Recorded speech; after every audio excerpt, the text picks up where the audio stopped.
Friday night. Friday night. Kid Bash. Friday night. Kid Bash. Friday night. Kid Bash. Yo. It's Friday night. UFC.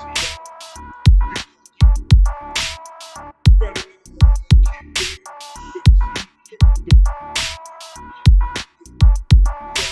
UFC.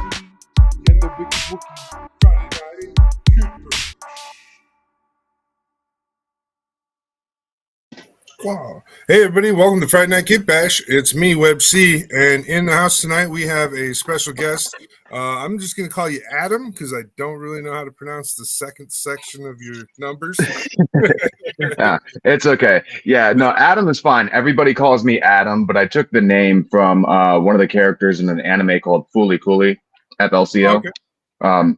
Yeah, so the name is actually Adamisk, but nobody pronounces it. So I don't think it's possible to read it and pronounce it I correctly. would have So called you Adam Skater. So that's actually why the 484 is there. I used to play roller derby, and Okay. I put the skater as because I was a skater. So yeah, I've been skating, playing hockey. I started playing hockey when I was 6, Okay. 7. So I've been skating for a very long time, and it just kind of like rolled into the name. It kind of became part of it, even though it's Adamisk Skater, Adam Skater. I don't know. It's weird. It's Awesome. things inside things. It's a transformer of a name. Cool. And yeah, so tonight we're going to be talking with Adam about all of what he does and everything like that. So our first question that a lot of guys always ask is, what was your first kit and what got you started into building that kit? So I guess there's a question that I should ask before I answer your question because it would have multiple answers depending. First Gundam kit or first model kit ever? Nope, just first model kit to start with, and then you can, if you want to list your first Gundam experience as well, go for that. No, that's cool. So my very first model was a Harley. I think it was like a Panhead or a Fat Boy, something like that. I'm not entirely sure. I was 6 years old, and my older brother was building it for my dad for Father's Day. And my mom told him that he should teach me how and show me what he was doing, let me hang out with him. So that was my first model building experience, was building models with my older brother and then my mom. So it just kind of went from there. And I built vehicles, tanks, cars, obviously, growing up. And then as a teenager, incoming moment of darkness in my story, my older brother passed away when I was 15. It was around the same time that Gundam Wing was on TV. So me just being a kid of anime and then building models, I saw these things, and it just became a way for me to continue building models in a way that I'd be interested in, and staying close to my brother. Even though he was gone, I could do this still. Even though he wasn't there with me anymore, I could stay with him in my own way. So that's what got me into building Gundams. That's what got me into building models, and that's why I'm still here doing it. So Sweet. Cool. And I guess next is what what got you into doing Gundams and models on social media? What was that? Where was that spark from? so another dark spin in this tale. My mom passed away right before Christmas in 2020. It wasn't pandemic related, but it was during the pandemic. So I was already isolating from everyone. And then my mother was taking care of my father full time because he was disabled. And when she passed away, there was nobody to take care of him. So I stepped up and I was taking care of him. I took care of him for the rest of his life until he passed away at the beginning of this year. But just being there with him, my time being demanded at the house, I wasn't able to get out and do a lot. Losing my mom, and it just reminded me of going to Gundam. Whenever I lost my brother, it helped me through it. So I was like, okay, this is the perfect time, perfect opportunity, and perfect way to keep in touch with the people that I've lost. So I picked up another Wing Zero, and I built that, and I've been building ever since. The social media was just kind of a byproduct of wanting to put it out there, like not wanting to be isolated. Yeah. The pandemic was hard on a lot of people for a lot of reasons, but like the isolation was probably the hardest, because it was legitimately dangerous for us to interact, or so we thought, in person. But social media was a way to kind of circumvent that and make friends and grow as people, even though we weren't allowed to be around people. So that's what that was. Solid answer. Super solid answer. And then yeah, I guess where we're going from there is I know your specialty is clear models. So Yeah. speak on clear models a little bit. What is it that fascinates you about them? That draw? What's the allure? What is your? Because Um. has their thing about a certain type of model kit quality, right? So I'm a big fan Yeah. of master grades, and so other people are big fans of real grades. So what's the clear kit for you? I don't know. I think it's just a thing, being a kid of the 90s, like they gave us clear color to everything. My first Game Boy was a clear color Game Boy. I had a clear color Nintendo 64. I had a clear cell phone. I had clear everything. It was just everywhere. And then here we are in the 2020s, and they make clear Gundams that just look All right, cool. They remind me of my childhood, and I love the way they look. I mean, I just built this guy yesterday, that's amazing, and by the way. That's so cool. yeah, it's just they just look cool straight out of the box.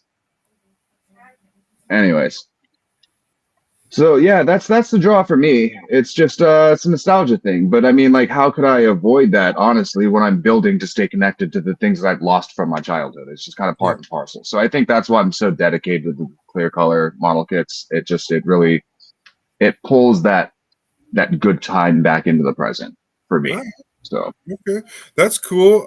That was definitely not the answer I was expecting. I was definitely going like, "Oh, they look cool under black light" or something. No, that was definitely a lot different. And you're right. I do no, they remember. for sure do look cool under black light, though. I I definitely mean, do remember being a child of the '90s and all of that. So yeah. that's definite. All right, and then when you do use paints or any type of thing like that, do you have a preferred paint brand? Like honestly, I've been using for the clear color kits, I've been using alcohol markers to do little like details here and there. Um, God, what is the main brand that everybody knows? Copic markers, basically. Hmm. They work well. The alcohol tends to burn the surface of the plastic just enough to deposit the pigment, but not enough to melt it or anything like that, because it's isopropyl alcohol, but it's only 70%, not 90%. That's what they fill alcohol markers with. Um, so yeah, that's what I use. I know that's not really the answer you were looking for, but I do use Tamiya paints, and I do use Vallejo paints. Those I run through airbrushes and stuff like that. But I'm not afraid to use like acrylic paints. I have a whole slew of acrylic paint because I do painting as well. I'm not just a modeler. I paint, I sculpt, I play music, a lot of different disciplines. Um, I sketch. I just did this, Oh, doing sweet. this for a friend. That's awesome. That's great work. So That's really um, great work. yeah, I kind of keep it moving. The ADHD demon in here is pushing me to do all kinds of stuff at all times. So Yeah. um, yeah. So anyways, yeah, back to your question. When it comes to paint, whatever sticks, whatever I can make stick to the model. Cool. Um, Yeah, no, but I yeah, mean, one, I was like, yeah, for your specialty related, yeah, those Copic markers sound amazing. I was yeah. right. I'm just embedding that pigment right in there with the alcohol is a great idea. I like that. Mhm. And, yeah, as for like, I wasn't really generalizing anywhere, any of the other things, but that was pretty much what it was. Because a lot of people, like, my Kit Bash crew, they don't really like. I don't know how to say it. They don't do a whole lot of. My wife just blew me kisses. I love you. All right, she's amazing. Um, oh, B's here. B's in the chat room, by the way. She likes to talk a lot. Rocket's on his way soon. Oh, hey, B. Okay. And then so with that, that's why I was asking, like, because those guys, they're always hesitant to build with clear kits, or not a lot of my guys over in the kit bash world use clear kits because there's a whole bunch of sanding and stuff going on. And clear kits don't really sand well and polish back up the greatest. So Yeah. and that's another thing that my guys probably want to know is with that, what's the best polishing methods do you use to get your kit to stay from getting Okay, so controversially, for the first year at least, building clear kits, I would literally just cut them. I'd use the double cut method with double bladed nippers, not single bladed nippers, double bladed nippers. And then I would just scratch them over with my fingernail, maybe run an X-Acto blade over it. I don't do that anymore. Although I do still stand by the quality. You don't have to spend a lot of money to make clear kits look good. But recently I've been using Razor File and their balancer system, and it's a game changer. It really is. I honestly want to take this and run it across every single kit that I have. Like I would go back and refinish every single kit that I have with that file. It's worth doing. That thing is gold as far as clear kits go. But it comes down to making sure your first cut is good. Your final cut, not your first cut. Double cut, but your final cut is where it really matters. Single bladed nippers are great. Don't get me wrong, they work magic, but they don't get close enough sometimes. Sometimes it's best to just go in with a pair of double bladed nippers because they don't have that little step down, because they don't need the stop block for the single blade. So it's an even cutting surface on the bottom. You'll get closer, but it'll leave more of a noticeable mark. However, you can take clear paint or just a little dip of clear coat and stick it right over top of the nub and it'll disappear. Ooh. So that's a trick right there. That's the trick, guys. Maybe a little piece of paint right there. That's you don't want to sand a clear kit. And a lot of people don't want to hear that. And I think that's one of the apprehensive parts of trying a clear kit is because we are so used to having to grind out everything on a model kit to make it look good. We're supposed to take a piece of sandpaper or sponge over every piece, and we're programmed to think that way. So when you get a clear kit, that idea is counterintuitive. You can't do those things. This is a different kind of model. You can't run sandpaper all over it. You're going to ruin it if you do that. The finish is there out of the box. Leave it alone. Touch it as little as possible. So you're honestly paying extra for the privilege of not being expected to do all that sanding and filing and spend all the extra time painting because it's out of the box looking the way that it should look, more or less. So, I don't know. I feel like I went 5 different directions on that answer. No, that's doing great. That's so awesome. We're knocking down these, these questions real fast. I mean, trust me, the Pope was in last week and man, he was delivering sermons to us, Yeah, I believe it.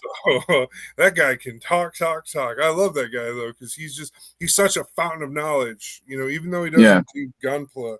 His model hobby skills it's up there to where you pay attention. You can learn some cool tricks and you could apply those to Gundams. Oh, so cool. Like I'm going to take his aluminum foil trick and I'm going to start adding it to guns and stuff. And I'm going to make what is he doing? Gluing aluminum foil? He takes this tape, this like aluminum foil type of tape, and he adheres it to the model kits he's working on because they're like airplane bodies. So he's like giving them an aluminum skin. And then he weathers it and stuff according to how far he wants to weather the kit. But the aluminum, it looks like it's real aluminum, so it looks like real aluminum on the kit. It looks so cool. So I was going to take what he was doing with that and apply it to the guns on Gunpla and make it look like the barrels are actually made of metals and stuff. I'm really nerdy, and I like to do dumb nerdy things. And I want to electroplate a Gundam. Ooh, I want to, with like maybe some like aluminum oxide or some copper oxide, whatever. But yeah, that's the thing that I was talking about a couple of nights ago with some friends of mine in Discord, and I was talking to my wife about it like 3 days ago on our day trip. It's not hard to electroplate things. No, it's actually very easy, and I'm pretty sure that I can make it work with Gundam. So stay tuned. If I can make it happen, I'll teach everyone how to do it, and then we can all make metal Gundams, and it'll be great. Awesome. You never have to worry about them rusting. You never have to worry about them breaking down over time. No, that sounds super cool. Closest thing I have to a metal Gundam is I just painted a fully chrome Sinanju Nice. HG narrative. So I took it and I used Alclad 2 system. So it's Okay. pretty straightforward. Primer, gloss black, chrome, super Yeah. straightforward build set. And it turned out really good. I'm super happy with it. I put it inside of a special case so that it doesn't get dusty or anything, because that would be a Right. pain in the neck to dust off all that chrome. Like Yeah. you're going to see dust as soon as it gets dust. So And the yeah. way that Chrome works, if you wipe it, it's going to ruin the finish. It's going to wipe off. Yep. So. All right, we are past the 15-minute marker, so I got to go ahead and give a shout out to our sponsors. All right, ClarksvilleHobbyDepot.com is our sponsor, and head over there and use the discount code G_Syndicate10 to get 10% off of your order of $25 or more. Along with that, right now, every purchase from this sponsor announcement, every purchase you make from now till October 31st will get you an entry to win a $100 gift card at ClarksvilleHobbyDepot.com. So head on over to ClarksvilleHobbyDepot.com. They have RC cars, planes, trains, tanks, models, and Gunpla. So if you head on over there, they even have tools and diorama supplies. So you can get everything all at once, get a big discount for that 10% off code. Basically, if you spend enough money, it'll get you free shipping too with that discount code. So there's something to look at, especially when shipping's been so much lately. So bundle your stuff together and have a great time. Thank you for shopping at Clarksville Hobby Depot. And that is that sweet little quick message. And we'll throw another one of those up in 20, 30 minutes. Nice.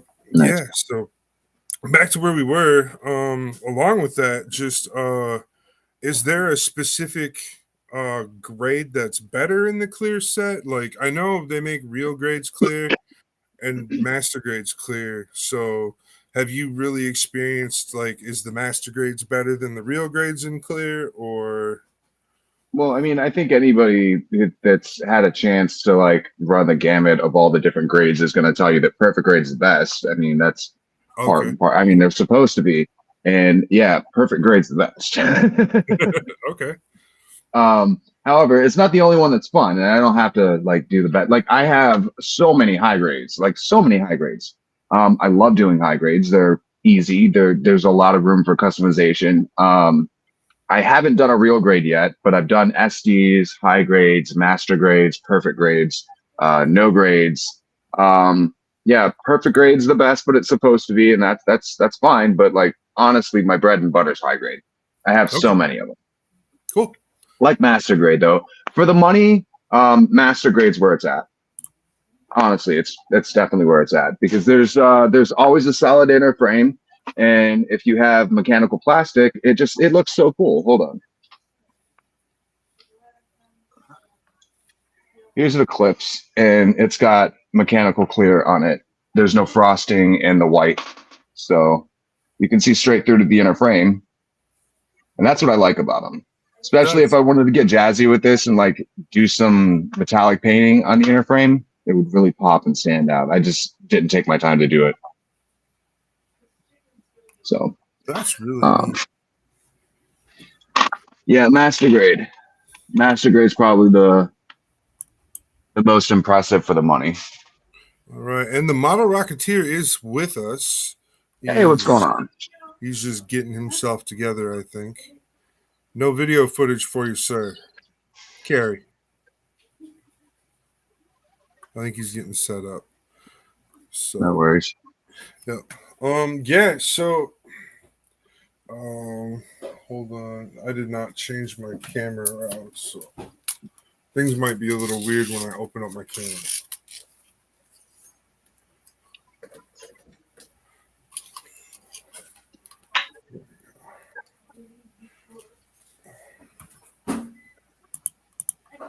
Are you having trouble? Yeah, I think he's having trouble.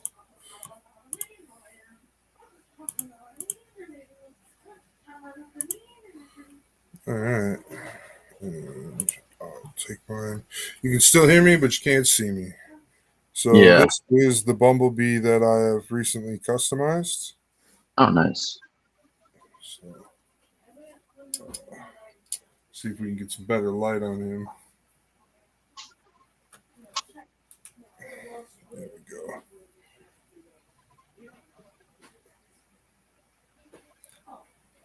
So all that black and all that silver that you're seeing, that's all the stuff that I added because kit it just came. Everything was yellow. So they didn't have any color correction on it at all. It was just a only big brick of yellow. just these racing stripes right here were the only color correction, and then there was that was pretty much it. I had to paint the rest. Everything else painted. So over here on the arms, right there, that's all Yeah. painted. Those details on the legs, all painted by me. Even on the my cameraman skills are horrible right now. So right there, all those details as well. Got all those. And then afterwards, I transformed him into a car and dry brushed him. Let's see. I'll just turn it into a Pokeball. Play Pikachu, I choose you. Here's my Blitz Gundam I'm working on. Nice. So, this, and then behind it is my custom Neon Punk Bale. Oh, cool. That's 120 hours of work for this kit. Oh, wow. And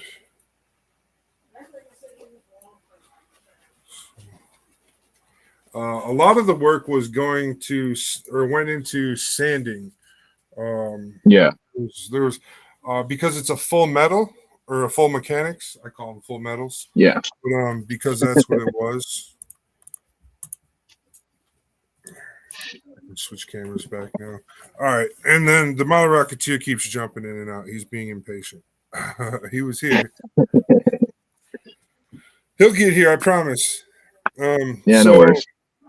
The full mechanics of the Gundam Barbados or the IBO kits, there's a lot of seam lines. Okay, hold on, buddy. Yeah. Hello. There you go. Now you're here. Hold on, let me do some rearranging. There. Now we can all see each other. There we go. So yeah, it just came with a lot of the seam lines from the two pieces of metal being pressed together. So you had to like take a knife and slowly carve it all off and then sand each piece. And it was like where all the tubing is and stuff. The tubing had it really bad. And so I sat and paid all that, mind to it. And I don't know. I played a lot of music while I was listening to a lot of music. It was before I built that one, or I started building that one, before I really got heavy into doing any live or social media work. And I was just standing away listening to music by myself. And that's when I met this guy right here, the Model Rocketeer. Nice. What's going on with you, Mr. Carey?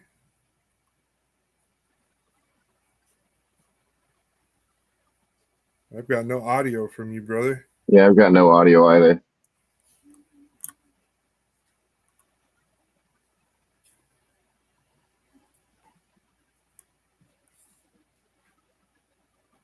Dooba dooba. Nope. You've got low service quality too. You're only getting 3 bars.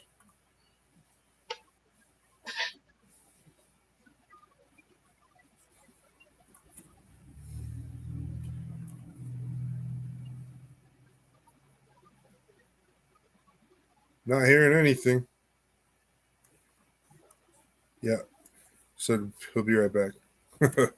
He's gonna he sometimes has quality issues or he'll have volume issues. The Leprechaun will have them sometimes too. Did you check your machine? Yeah, it's bumping you down in your signal quality.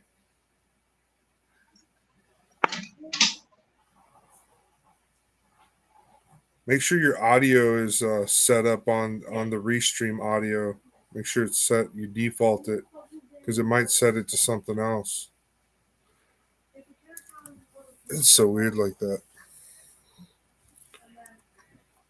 Working on it. He'll be back. So No problem. and then yeah, so I just decided to start doing the TikTok thing to help bring more awareness to the Gundam stuff, and I didn't realize there was a Gundam community over on TikTok already. So I just I was Yeah. off there. I felt like I was on like a little island for a couple months. Like, am I in an island by myself or something? So I realized I wasn't hashtagging things like when I first started posting, and then as soon as Yeah. I started hashtagging things, instantly like things started coming through. I was like, oh okay. So and then I started seeing more things related to what I was doing as well along with that. So I was like, okay. And then like last week and the week before, I like really jumped on it because like I had like we had a meeting and we were like, okay, we're gonna switch gears and do this stuff, do different things, and we're gonna switch it up. So go to a different social media page and start working that page or whatever. Go to that site and start working that site more. So I picked TikTok. Mhm. TikTok was like the one I picked to go and start working out. And then Right. the model rocketeer, he's already been working on TikTok, so that's why he can go live already and I can't. So I'm just like, Yes, you can. If you want, I don't mean to cut you off and stop you, but you can go live. Just switch your account to a business account. switch to a business account. I'll have to look into Mm-hmm. that. Okay. Yeah, if you do that, there will be certain audios that you won't be allowed to use because they're not slated for business I'm on a purposes. business account. Well, I'm doing that part already though. You already have a business account? Yeah, I'm Then already you should be able to doing go that. live. It says live access is needed. And it says you got to have 1,000 followers. So that's why I'm like, I'm confused. I'll look double check to make sure I am. Like I can show Yeah, I'll you. look into that so I can give you the right information. Because if I'm wrong, I'd like to know. Because I've told a couple of people that now, and I'm sorry if that's incorrect because I thought that was the case. Oh, we got audio from you now, by the way. All right, awesome, gentlemen. Good to see you. Happy Friday. Happy Friday. Damn. Yes, sir. Okay. You too. Where was I at? I was hauling ass across West Tampa. Nice. So yeah, me and Adam kind of chit chatted about this because we've kind of done a swap. So he's in east northeast where I kind of came from, and now I'm down here in the south, deep southwest side of Florida. Yeah, so I was in traffic trying to get here because it was a work thing I was trying to take care of and put in some help, and here we are. Yes. And it's freezing. Freezing up. Yeah, so I was just showing off the transformer that I had custom built. Or Nice. well, not built, but custom painted. I didn't really take it apart to paint it. I just sat and slowly hand brushed it until I was happy with the way it looked. Awesome. And then so when it transforms, I made it kind of look like it had gotten some road rash and stuff with some silver dry brush. And that's as far as I've taken it so far. But I'll keep working on it as time goes by. I'll come back and do some battle damage and stuff on it. So yeah, we've pretty much gone through the ringer of questions, so it's pretty much free conversation from here, you know. Awesome. Really... I was going to catch up on a couple of things. I know we had Adam here, and it was really, I know your specialty is like in this clear kit. So I'm interested. I want to build one. If I had one kit to recommend, what would it be? You good with master grade? A master grade? Yeah, I would like to build master grade. That's kind of my scale. All right, the RX 78-2 3.0. That is the master grade that I would start anybody with. It does everything that I feel a clear color kit should do perfectly. I mean, there's no big flashy backpack, but like you don't need that. Honestly, I feel like sometimes that just distracts from the robot itself. Like you look at the wings and that's all you see. But the RX 78-2, it has multiple tones of white, so you get like different effects under the black light with different parts. Nice. Some pieces are completely see-through, and then the other ones, they just fluoresce like crazy. It has a solid inner frame. You can paint it, customize it, make it look however you want. It's a really good place to start. It only goes up from there. Yeah, so that's the one that I would start anybody with, is the RX-78-2 3.0. And it's not expensive either. You can find it anywhere from $50 to like $85 at the top end. So Awesome. Is that going to be a Bandai clear or a P Bandai, or what is it? they're limited item Gundam based exclusives, but you can find. I do all of my shopping on eBay. I'm going to be honest. 90% of my shopping comes from eBay. Okay. If not eBay, then Amazon. Those are just the easiest places to find them. You're buying from small mom and pop shops. They just have business deals through eBay and Amazon. So yeah. I don't get the stigma around shopping on those sites. I'm sorry. It's just like, it's like paying somebody to do the shopping, the hard part for you. Yep. And I'm okay with it. Right. So that's an okay way to look at that. Because that's what I found living in the Northeast like that, because I still could not just drive locally to a store. I had a local Hobby Lobby, right, and I could go to the local hobby store, which is in Uniontown, just south of Pittsburgh, and they had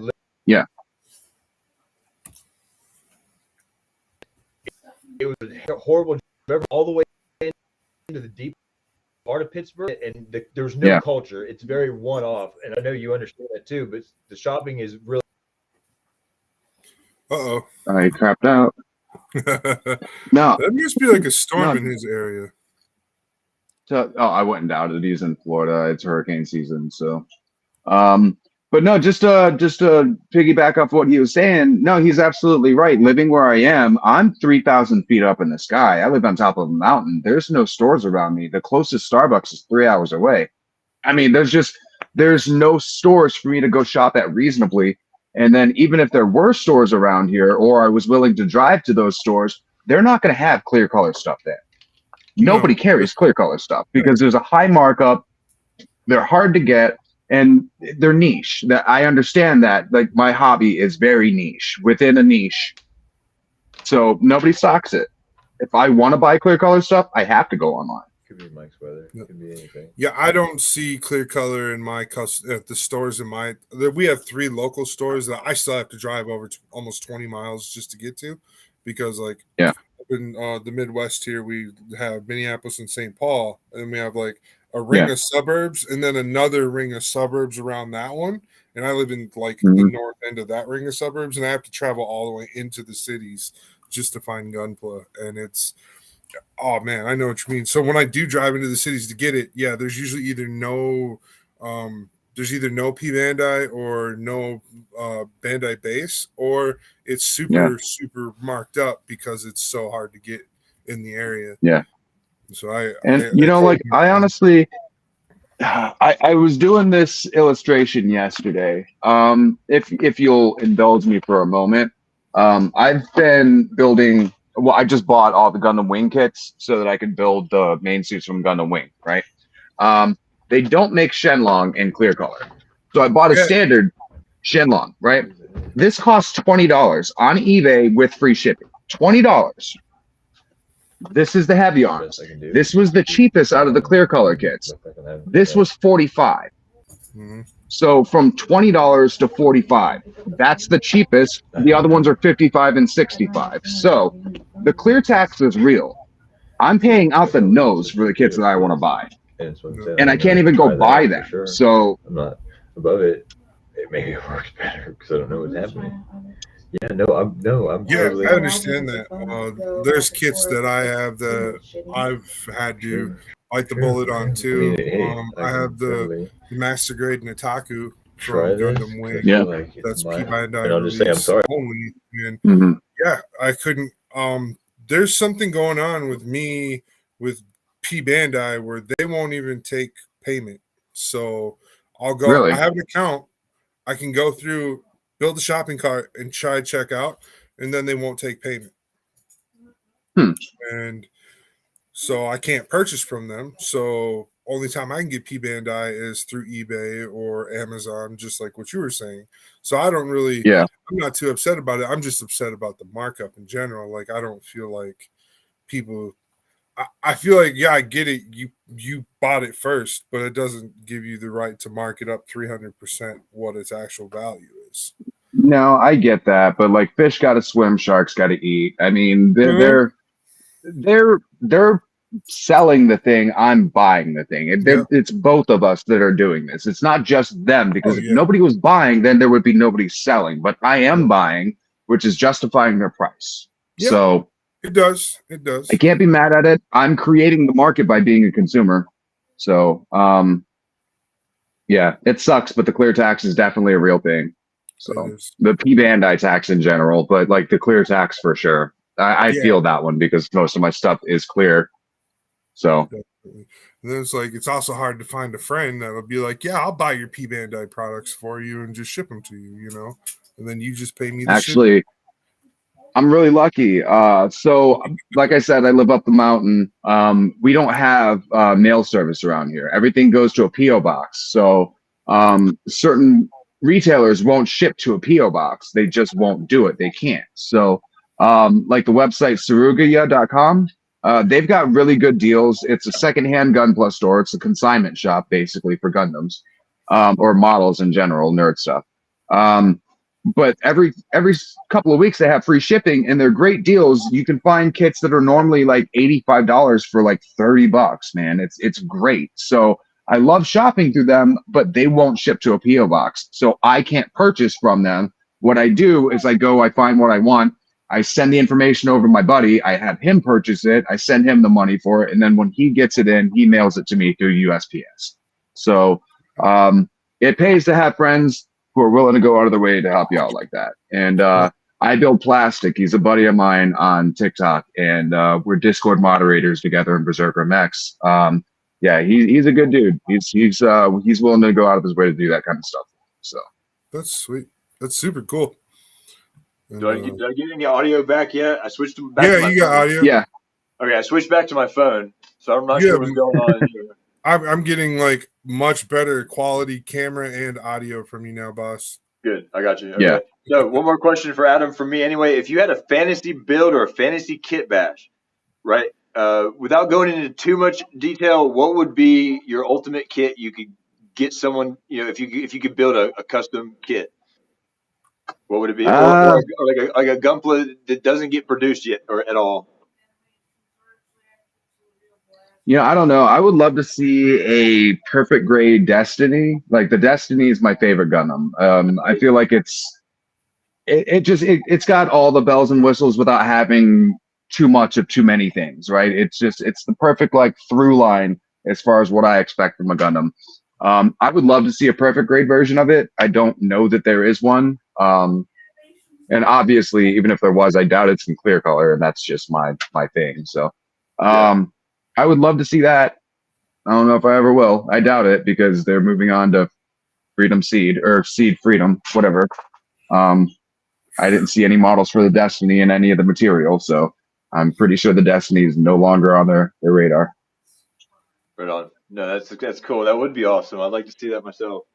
We could possibly see the Destiny come back in like what is it? Those Build Divers universe and stuff. Yeah, so could see a reiteration there.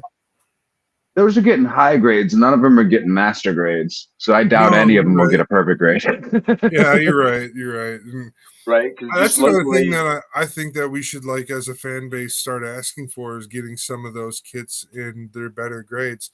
Because, like, I just built the Exia Dark Matter Master Grade, and that's it's apparently super rare, and it's also, you know, just they don't make a lot of master grades for those Build Divers kits and stuff. So I was like, well, we should get that. We should start asking for that.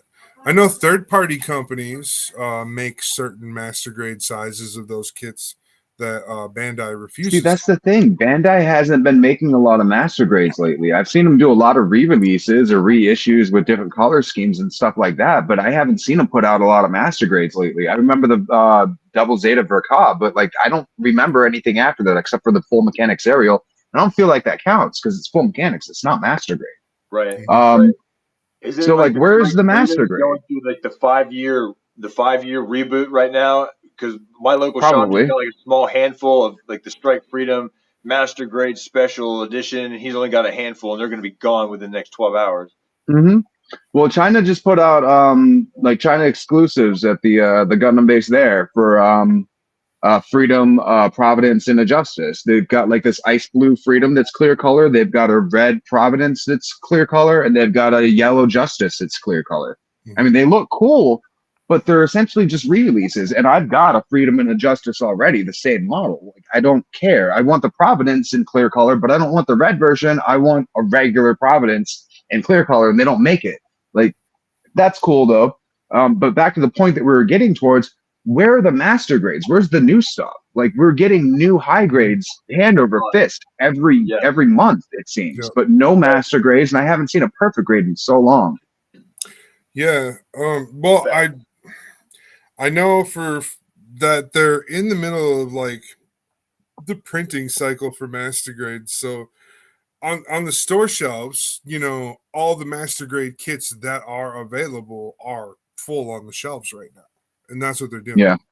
They're filling the shelves. They're not printing new things. They're just filling the shelf with everything. Because in the past 3 to 4 years here, there's been a bigger scramble to get those kits that have been coming out on the year day release.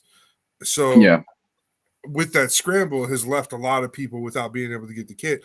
Me, I've been buying the kits second time release or third time release just because I don't want to be involved with the scramble of trying to rush to get the kit all the time. Because it's just, I did for a little while, and I just like got tired of that anxiety of, oh, is that kit going to be there when I get down there to pick it up? You know. Well, see, like being that I do mostly clear kits, I don't really experience that FOMO, like that fear of missing out thing that most people do, because like they don't move like normal Gundam kits do. You know, when they hit the market, they're gone. You don't have a chance to get them because they come out on P Bandai and they're lottery purchase. You have to win the lottery in order to get the right to purchase one, right? So you can't just buy them. Odds of me being able to purchase on day one, zip. Fucking zip. I mean, we can run the numbers and I can give you the percentage point, but like it's essentially zero. I'm not going to waste my time. I'm not going to waste my time. I'll waste my money instead. Yeah. Right. I'll just waste my money instead. I'll purchase it when I can off eBay at the price that I know it's going to be eventually, because you know what? That's just how the market works. Right. So don't be mad at the market. Either participate in it or don't. It's up to you. Yep. And for those that participate in it, you know what I mean? I hope they would do it justice, you know what I mean? And try to facilitate the hobby and stabilize a market number so that this can, like, maybe we can move more kits as a community, so that way forces maybe Bandai to put more kits out. I don't know, but I think there has to be something that we can do as a community to keep the awareness going for people that are like to scalp these kits that we're talking about that do come out. They're beautiful. That's kind of my back end on the social media part of it, is like exposing people to clear color kits, driving up interest so that hopefully people will go out and purchase them, equaling more purchases in Bandai's eyes, which equals more interest, which equals more units, which equals lower prices for everyone. So I'm essentially trying to give myself a discount down the road. Yeah, I can hear that. I can definitely hear that. There is one normal release kit that comes with the clear runner. Did you know that? If you purchase the Core Gundam U-Raven kit, it comes with an entire runner of clear parts that you don't use. You don't use any of the parts on this runner, and it's just a free runner they printed and gave to everybody. Oh, that's cool. No, I know what you're talking about. You can assemble it, and it becomes it's an Earth 3 armor. It becomes Earth 3 armor. It's really cool looking. I have it. I thought it was really neat. So I know exactly what you're talking about now that you've expounded a little bit. All the blue pieces right here is what it comes with. It doesn't come with any of the white pieces, but it comes with all the blue pieces. So you could build essentially a colorless version of the Earth 3, which looks really cool. And fun fact about these white pieces, you can use any of the core Gundam pieces for that. So it's not just the Earth 3 that you can rebuild. You can do the Mars 4 or the Mercury 1 or whatever it's called. Okay. Or the V2. Or the Saturn. Okay. Yeah. Cool. I'm a big fan of Core Gundam. That's kind of my niche build. I like to take IBO kits, high grade IBO kits, and turn them into armors for my Core Gundams. You can do that. Yep. It takes a lot of work and a lot of patience. Hold Yeah. on. It was pretty cool to sit through it and watch Mike literally in an episode, at least one episode, scratch build a lower leg unit into a usable attachment to build onto the core. Is amazing. So there's a Core Gundam in here, and on Nice. the leg.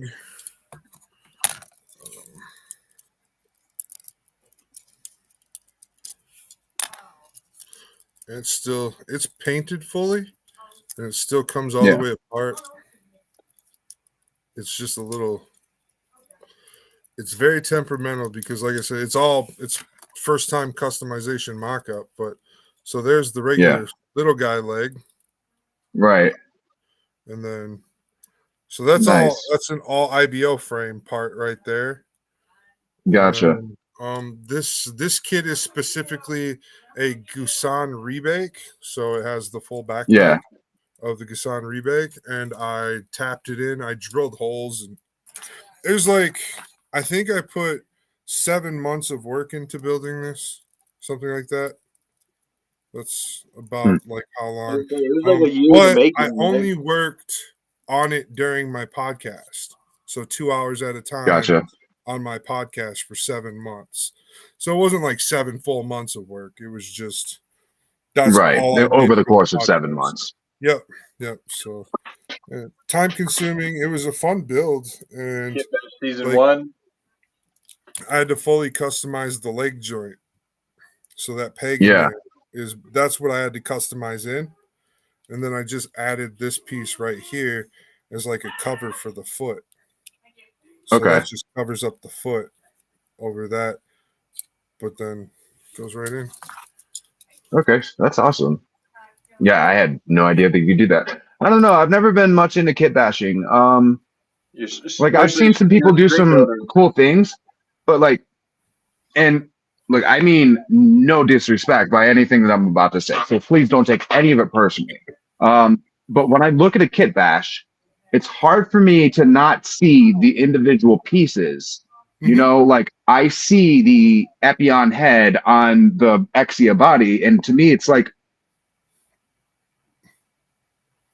stop. I don't know. So like I'm trying to get my brain to stop seeing the Epion head and the Exia body. I want to be able to see the thing that you've made, but it's so hard for me to step outside of my knowledge base and see it for what it is instead of what I know it to have been. Yeah. So and that's I think that's why I like the way I kit bash so much, is because I'm telling you, I turned one Gundam into armor for the Core Gundam. And then your brain goes, okay, so it's technically just that armor for this little guy. Okay, so that's cool. You know, I think that helps the process a little bit more for the mind, instead of just saying, oh, I took Exia's head and I took the legs from Wing Gundam, and then I took the arms from Sandrock, and I took the backpack from Castria or whatever. And you know, and I don't mean to invalidate that method of model building at all. By all means, those people are amazing and they do fantastic work, and I love to look at it. I'm just saying it takes me a second to see it. It's like those people that struggle to see the Magic Eye puzzles. You know, it's like, it's a sailboat. I know it's a sailboat, but I can't see it yet. Give me a second. I will see the sailboat eventually. Right? But like, because I see myself as what I call like a straight builder. Right, you build it out of the kit, and then it's like a little bit of custom. So it's like custom paint, or you add on, modify, and then it goes into the diorama like part of this, and that's as far as it goes for me at the moment. But I'm really interested in seeing what Mike has done with that Core Gundam. I'm like, man, I got ideas. Wonder what else I can put together. But I just haven't really taken it to that level. So I really appreciate seeing what you do. Because like I said, it's just straight build, but they're very unique kits. And there's a difference in the build style you have to use because you're working with these special parts. But yeah, I'm not much of a basher, but I like to see what Mike comes up with, and all the other guys too. But I'm like you. I see the part, and I'm like, some of it looks weird, or like I wouldn't do that, and I just can't stop myself from thinking that, only because we're used to seeing them where they came from, and that's what the mobile suit was. But Mhm. I kind of stay with all the And GMs. I hate that I do that because I feel like I'm being disrespectful and I'm not Yeah. trying to be. I like right. So I chastise not. myself for that. Like, Yeah. just so you know, if ever I'm No, fucking saying no. something that's negative about a thing, I am so mad at myself for actually letting those words come out of my mouth. So Right on. I I get it. appreciate that, because I see it as like an intelligent quotient, being like, this guy knows his parts, so he knows he's built something like this multiple times. When you see it, you know, and inside Yeah. and out, you know, it points too. So no, not at all, man. You're free to talk. It's good vibe. yeah, Really yeah. appreciate that. We got to take a quick commercial break here. All right, everybody.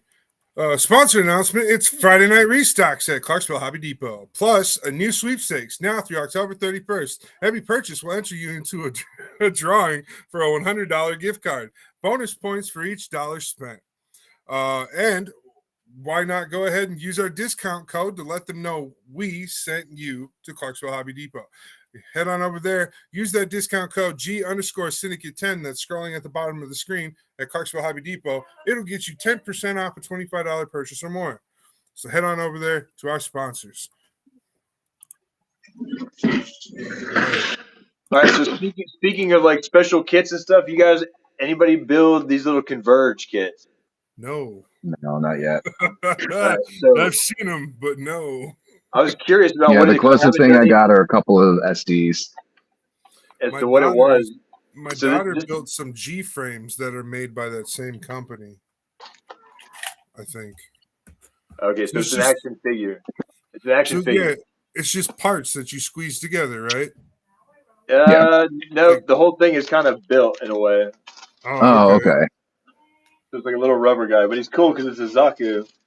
All right. And I'm not a big fan of the Zaku. There's only very few, because I'm like, I don't know. I'm very, very particular with my mobile kits or mobile suits. Like some, I'm just like, no. It's like looking at a Ferrari or looking at a Pinto. Some are better than others, but dude, that's where I see the gamut of color, the whole spectrum, man. It's like I don't care what color you paint it. It's just, if you find a vibe, it's got sharp lines, you change those lines, and now we're just customizing. When I see a Zaku, I turn into that little kid from Toy Story that's got to blow everything up.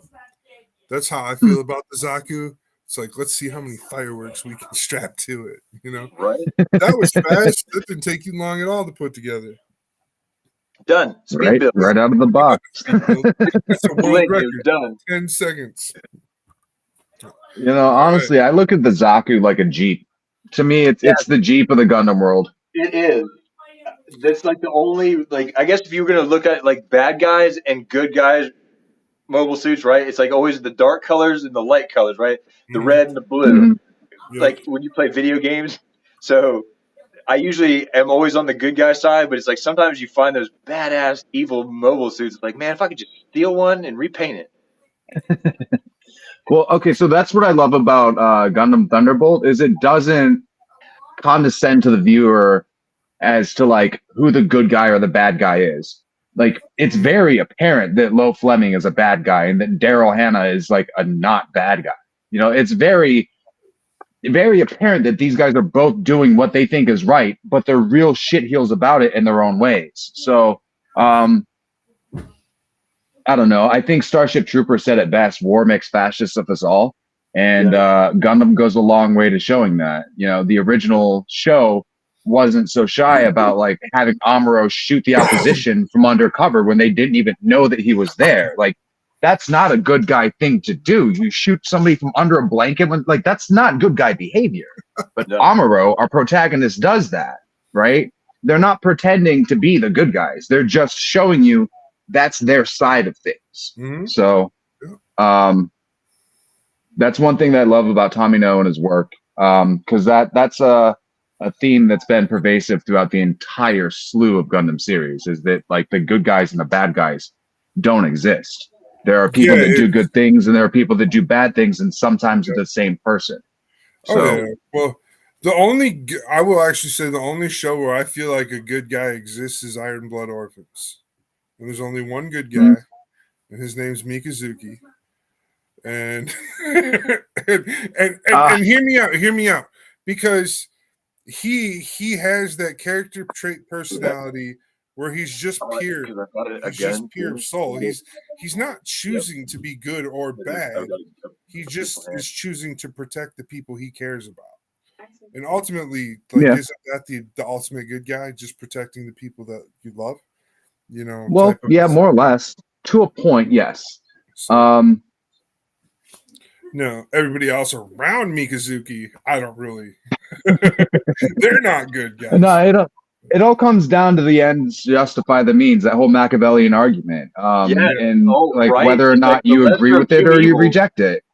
Yep. Yeah, but that's the thing. Like if you're choosing the lesser of two evils, you're still choosing evil. Yeah. You're still choosing evil. What do they also say? Listen though, but they also say, not making a decision is a decision in itself. You have to It fucking is. decide. Like it's Yeah. like when people The don't road vote. of life is I'm paved not a with the big corpse of fan many of of a that kind decisive of. squirrel. You got to decide though, but that's where we draw a line in the sand, right? The gentlemen draw a line in the sand. We stick to your guns and you follow through. But this is those special cases, dude. Sometimes it gets ugly to do the right thing when no one's looking, Yeah. or when people are looking. You got to do that shit. Good Yeah. stuff, dude. That's why I love anime. That's why I love those kind of series because it really draws on those, that my integrity. Mhm. Now, a Gundam that will argue Adam's point the most, I think, is the new Hathaway that came out a few years ago, Gundam Hathaway. Yeah. That really argues Yeah. the point there was never a good or a bad guy, and that the whole thing of the kid being upset about how his father treated his position in life, because that's what it boils down to. Like, we really look at the movie, we're looking at this kid pointing fingers at everybody, but really what caused him to be the finger pointer was he saw how his father misused his own position in life, because his father was the commander of the entire Federation or whatever at one point in time, where he had full total control, and he didn't fix things. He let the cycle fall back into staleness or whatever. That was basically what I gathered from the whole thing. But there was no good guy in that scenario. Zeon was bad, Federation was bad, Mafty was bad. He was like, even I know myself, I am not good. So that's where I can say, yeah, you're right. There's a lot of writing in Gundam where there's no good guy. You're right. Yeah, it comes down to, it's not a matter of what's right or wrong. It's a matter of what needs to be done. Damn the rules, damn the consequences. I have to do this because if I don't, people will suffer needlessly. Right. So Like if I have to be the bad guy in order to bring the peace and resolution that this world needs, then so be it. I will drop colonies.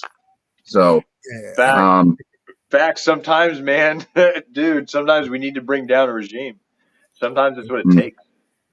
I'm not advocating for a culling. There's no genocide in my heart. That's not what I'm saying. I'm just saying within the Gundam universe, that's the mentality. It's a linchpin. It's a linchpin to catastrophic change. It's a linchpin to revolutionary change. It's amazing. It's very endearing. Oh yeah, definitely. And then, so I also picked up a little action base from the local Hobby Lobby. Oh no, you went to the demon store. I use these little simple stands for my high grades. They come with 2 arms. I just only ever use the one most of the time. But I like that. I get 9 of them for $18. So I bought 2 packs of them last time. I've got 18 stands still. So. I've decided that I like one specific stand, and then I decided to take them all and put them all together, and now I can't use them for everything else. So but my display stand or my bookshelf that I put all my kits on, I built this LED wired Gundam, master grade high new Gundam Verka, and I wired it so it's got LEDs everywhere, reds and greens everywhere. Nice.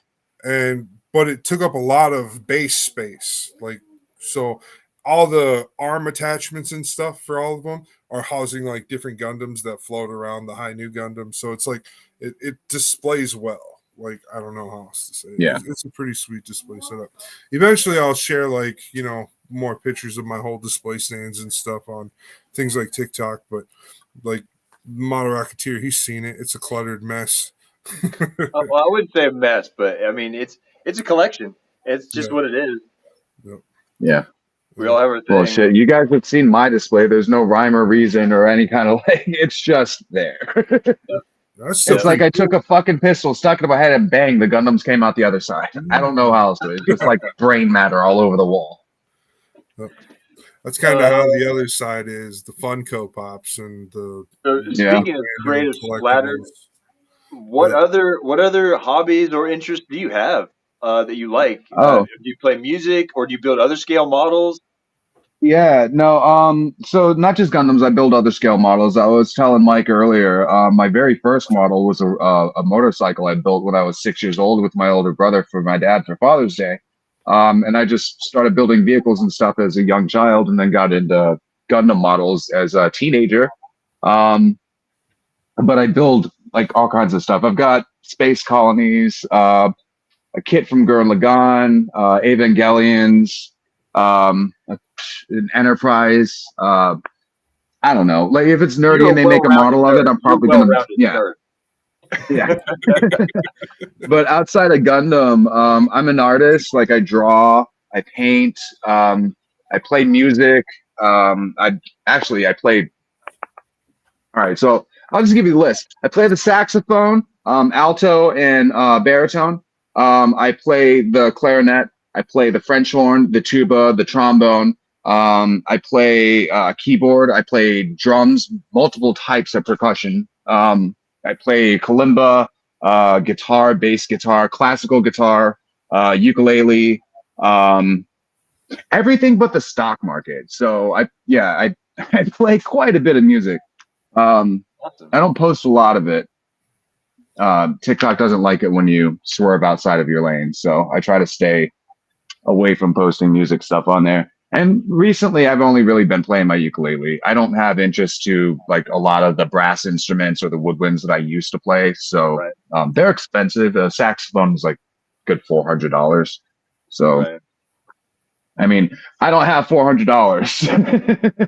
I have You got it Gundams. tied up in plastic. Don't tell the plastic that. Plastic crack all over the place. You got $100 Dude, worth of nubs. You're in gonna be your online pocket. later tonight. I got a couple dollars. I got a couple dollars. No. I got a couple $100 worth of nubs just in my carpet and plastic trims. Damn. Oh, this right? Exactly. bottle of nubs right here I've been is thinking about $600 saving, worth of putting them in nubs. a bottle. Woo! This is $600 worth of nubs. Yeah, Just this bottle. I believe it. That's a lot. I believe it. Each kit, you save all the little trims and put them in a thing. You add it up and be like, "There's $1,000 in plastic nubs from building kits." Shit like that. This bottle right here, is $830. Nice. This bottle right here is $1,030. But this one is just my PG. Just the nubs for my perfect grade, and that's $600. Nice. So, Right on. yeah. That's awesome. Do you I don't so say do you, nubs, but I got a lot of extra parts. do you recycle your runners? Because I've seen a couple things, and it always intrigued me about trying to recycle your runners. Like, where do you take them? You know, what do you do with all your runners? I just keep them. I have them in a box. I have multiple boxes of runners. Oh my God, I can't even imagine. Yeah, I don't get rid of my hoarder? runners. I don't get rid of my nubs. No, I'm not a hoarder. I have plans for the plastic is what's going on here because you can melt it and create solid shapes with it. So I plan on eventually utilizing all the runners and nubs in an art project. Awesome. Okay, So- I was kind of wondering if I could get around that question to get an answer as to Yeah. why you keep your runners. Some people might wonder, and that's why I was like, do you recycle them? Do you just trash them? Because I'd like to start a recycling program. I guess it'd be easy to do, but just to do something like that and promote awareness for some sort of a conservancy, but it's always about pushing the community, the hobby, in the society, saying, hey, these are the good things we're doing. So we got a plastic recycling program, something like that. But I was wondering, I like your idea of being recycling and reusing, repurpose. Yeah.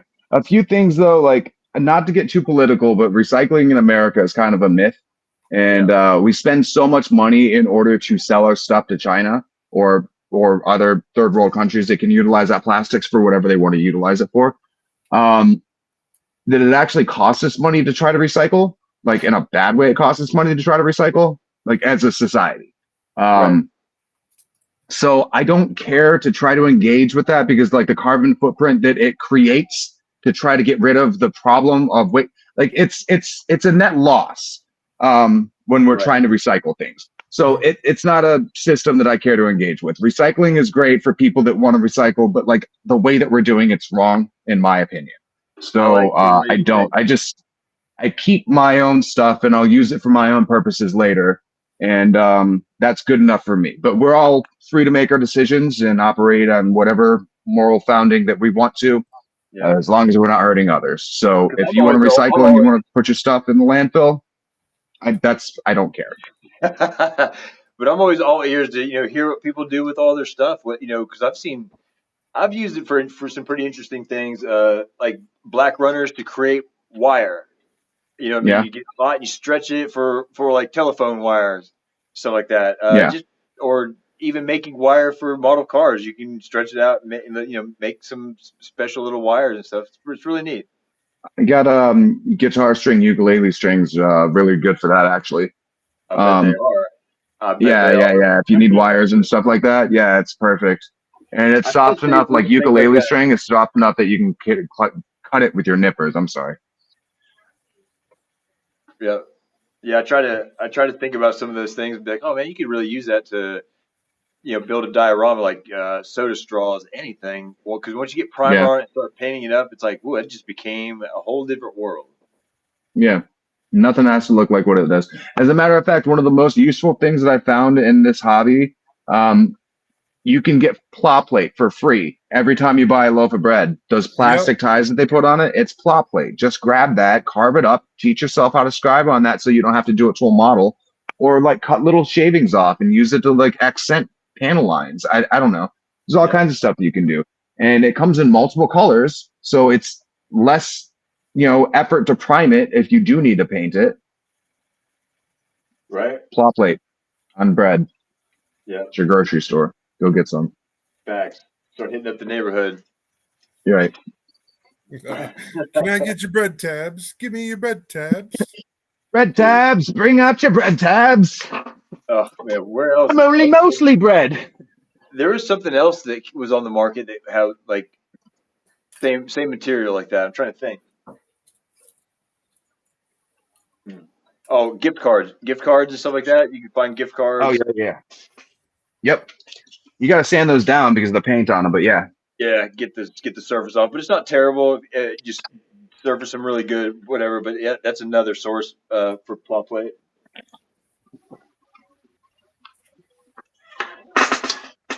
Like, dude, this stand has its own instruction manual. Crazy. Okay, tell me if this is weird to you. I just bought the real grade 00 Gundam with the O-Riser, and it comes with a stand, okay? And I'm air quoting on purpose because it literally is just a little puck that the thing stands on. There's no arm, there's nothing that plugs into the mobile suit. It's just a plastic thing for the model to stand on. It's a stand, like a manual stand. What? That's hilarious. Yeah. I don't get it. I mean, thank you for bashing. I mean, he's got awesome potential for modifying, but no, just as it is in a kit like that, it's kind of it's a lot of plastic fitted through it. Yeah. I mean, thanks for making my shipping cost more for weight. Right, because I'm sure it's substantial and it's a high quality. I mean, it's good material. Yeah, I mean it's thick. I pulled it out. Like it's a thick piece of plastic that does nothing but stand there. But I don't know. It's I've decided to get like all the Trans Am clear color kits that I can, and they're all going to go on this shelf with this PG up here. So I mean, it's a thing to add to the shelf, right? It'll be like a cool little accent piece for the Trans Am kit or for the Trans Am Absolutely. shelf. Heck yeah. So you And would it's say, really weird because like the stand that comes with the Trans Am, now that I think about it, the PG that I built, it's the same damn color. oh, Now I have to check that. I'm pretty sure it's the same damn color. If it is, oh my god. That's hilarious. Hey, babe. Yeah. Yeah. Yeah, yeah, yeah.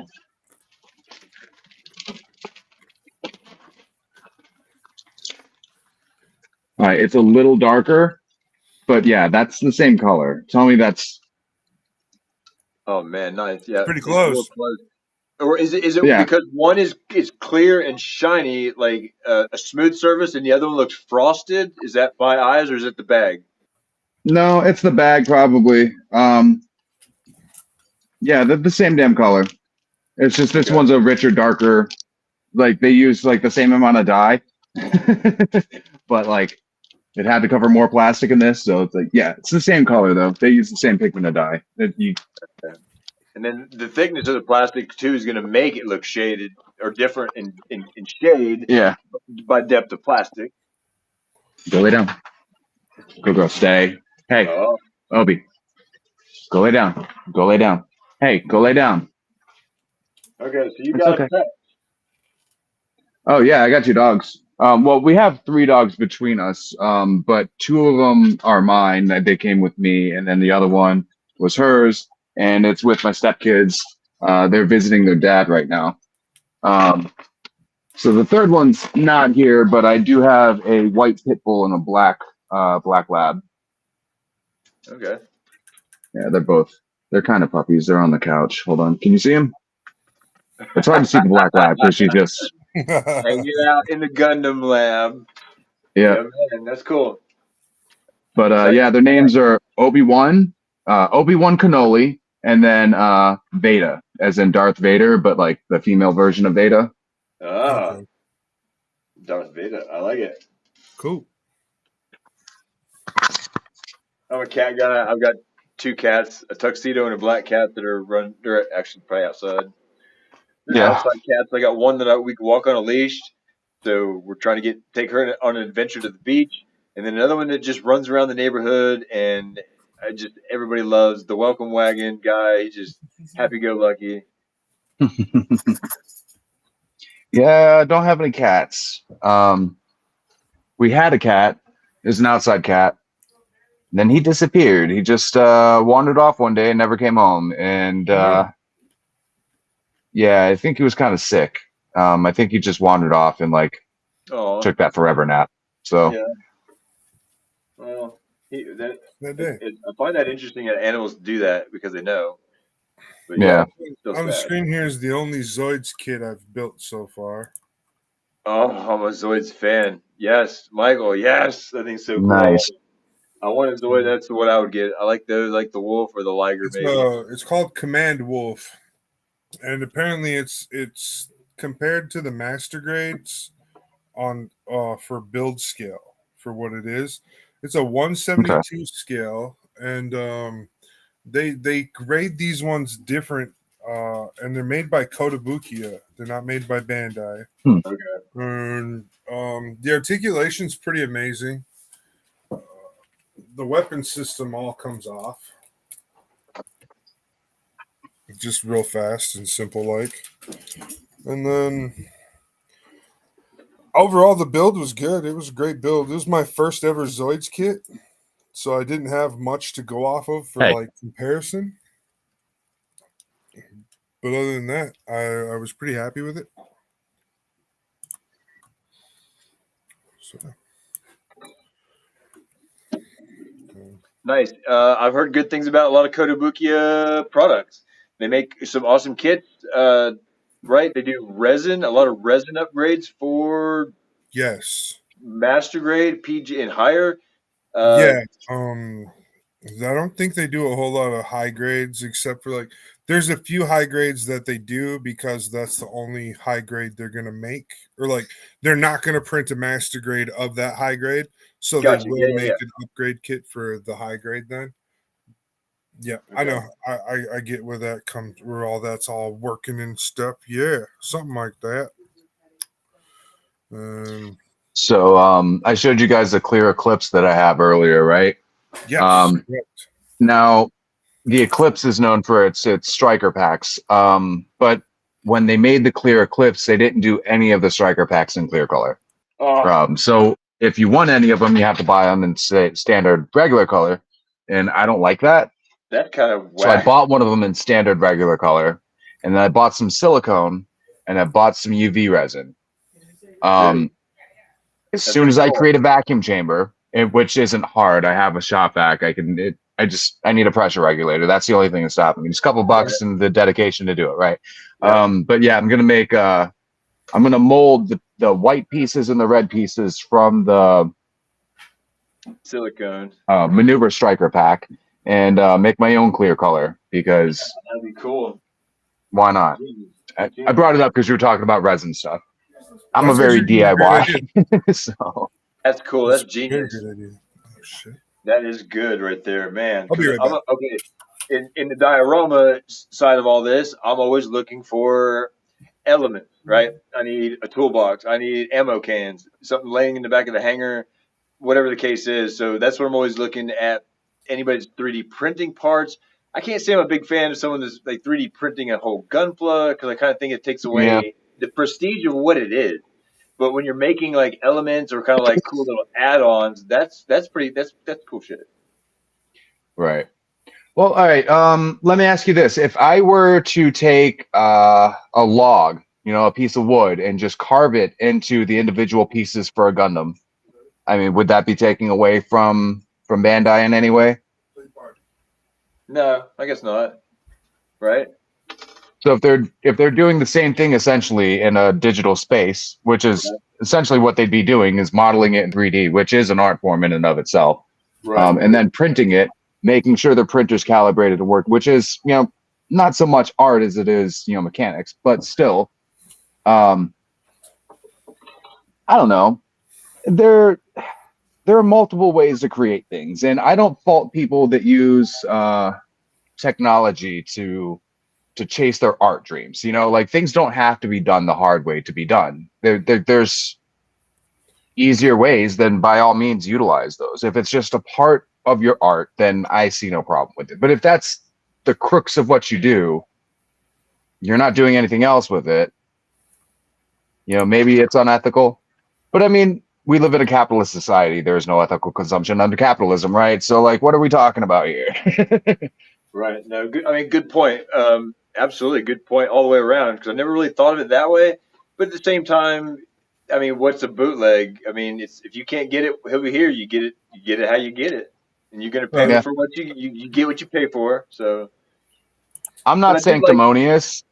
I can be with certain things. Like I'm a religious person, so I guess that's kind of antithetical to my point. But I'm not sanctimonious when it comes to creating things. Like this is not my original illustration. I recreated this from somebody else's work. I see no lack of artistry contained on this page, just because somebody else did it first. Right. I still put all the lines on the page myself. So. Right. I same thing. I showed you my painting a little bit ago. Yeah, I saw that. Like this was I just felt like painting, and yeah, so not bad. It's on canvas. It's nice. Hell yeah. A piece of tape right there, but so I put some detail into the mountains and stuff. And I don't think I can turn the camera around, but I painted this actually. That's all UV paint. It glows in the dark. I could turn all the lights in here off, and it would still glow. But yeah, it's actually staggered. It's 2.5 dimensional painting. Great way. So it looks a little different in person because you can see the depth of it. It doesn't really translate that well on screen, but yeah. I like that. That's awesome. Sweet. So I've got a big Great Wave poster over my desk. So it's funny, nice. Yeah. I dabble into the music. I do painting. I do Gunpla, cars, models, and I'm also a classically trained chef. So Nice. that's, for as far as like, career wise, before I was a chef, I was a hardwood floor sander and refinisher. Hmm. So my job is all about the grits, man. The different grits of sandpaper. That's funny. That was my life for years. I started floors when I was 13. My first time ever, Oh, wow. walking on a job. My father was a floor sander, and I became like a second generation floor sander, third generation carpenter, because both of my grandpas, my mom's dad and my dad's dad, were carpenters. My grandpa built houses here in the Midwest, and then my grandpa, he built houses down in East Tennessee in the Smoky Mountains. And then Nice. so those two carpenters, my dad is a journeyman finish carpenter, so he can go around. He's the guy that puts all the really nice trim down after the guys install the cabinets and stuff. He just comes in Yeah. with a really fine nail gun and tip tip tip tip. He's that guy. And then me, I became an expert in refinishing, repairing, rebuilding, and anything floor wise. If it has something to do with the floor of a house, I can fix it. Yeah. Nice. Not too bad. And then, I decided to move on from that profession when I was, I think, 23, 24. I went to college for 2 years for culinary arts, and I basically have a bachelor's in culinary arts. They the school closed down before I could finish my training or whatever. They had this thing where you had to go out for like 6 months, and you had to work for free for restaurants for 6 months. And I was having some issues finding some placement for that. And in the process, my college closed down in the middle of it. So, anyways, one lawsuit later, and I got all my money returned to me from college. So nice. That's good. Yeah. Yeah. That's. I don't even know what I would do if that happened to me. Like, I spend all this money and time on a profession, and then like you just ass out as an institution before I'm able to get the comeuppance that I literally paid for. Nope. Yeah. I still went out into the field for a few years. I still went out into the field, and I was successful. I worked at some very successful places in Minneapolis. I helped grow a restaurant known as Hell's Kitchen Minneapolis from a $2.3 million restaurant to a $12 million restaurant in the time period that I was there. This is before COVID. After COVID, they just became profitable again. They just like this past like 2 months here became profitable again as a company. So that's been a struggle for them. Me watching them too. Like, I keep asking them if I can come back to work and help them, and I've got no answer yet. So I'm out on disability relief right now because I back in 2017 my ankles blew out on me. I was walking and I fell down, and then I got up and I tried to walk again and I fell down again, and I had to sit down for like an hour before I could stand up. And I went to the doctors and they didn't give me any real reason of what was going on with me, and they were like, you need to do physical therapy. And I was like, okay, but the more physical I am, the more the pain hurts, the more I'm likely to fall on my face, and I'd rather not fall down and get a concussion or something. Like, that's not fun. I'm 6'3". That's a pretty far fall. That's not a little fall at all. And so the doctors haven't been very helpful with my condition, and I've been a stay-at-home dad for 7 years now. Nice. So that's why, like 3 years ago, I decided to start doing all of this, do production and stuff. I was like, well, I don't have to be on my feet to do production. I can do, social media production at a desk, So that's what I've been working on and getting towards. And so we have this, and like I said, I told you we streamed to like 4 or 5 different places, but where we stream for this specific show is YouTube, Facebook, Twitch, and Twitter. Those are or now X or whatever they call it. Whatever, who cares? It was better when it was old Twitter. We'll call it old Twitter. So So yeah, and that's kind of what it is. And in the process of me building what I've been building here, I met Carrie, and Carrie really liked what I was doing, and me and him got together and took this thing called Kit Bash Gundam that he created, and we like cataclysmically launched it into the stratosphere, and it's still growing today. We're almost to 4,000 members in our following on Facebook, which puts Nice. us at the number 5 spot for Gundam pages on Facebook, which is pretty Oh cool. wow. Yeah, That's awesome. the 3 or 4 pages that are above us, they have 10,000 or more followers. Right. So They've been our around a lot pages, longer. yeah, and they've been Yeah. around a lot longer. Like one of those pages, the top page is called "It's a Gundam," and they've been around for 11 years now. as a Oh wow. page. Yeah. So we've only been It's around hard for to a beat few something years. like that. Yep. And how many other members are even active anymore at this point? Oh, I You would know? imagine Clay. I've talked with Clay about some of this stuff, and he says on average about 20% of his members, so that would be about 2,000 people, or Yeah. something like that. Okay. He's like about 2,000 people. That's a lot, but at the same time, if it's only 20% of your following, that's kind of, you got to do something. to Okay, get so back. my head gets wrapped around analytics sometimes, and I tend to get caught up in like rabbit holes. Like I'll figure out as much about a thing as I can. I don't know why I do that, but I do. But for instance, with Gundam on TikTok, I found people that have like 10,000 followers, right? But then you go and you look at their videos are getting maybe 200 views and maybe 30 likes. That's 15% engagement, but that's on the video. Like you're getting 15% engagement, but that's only less than 2% of your actual viewer count. Only less than 2% of your viewer count is seeing your videos, and of that less than 2%, you're getting 15% engagement on your videos. That's not good. No, That's no, not no. good. So I have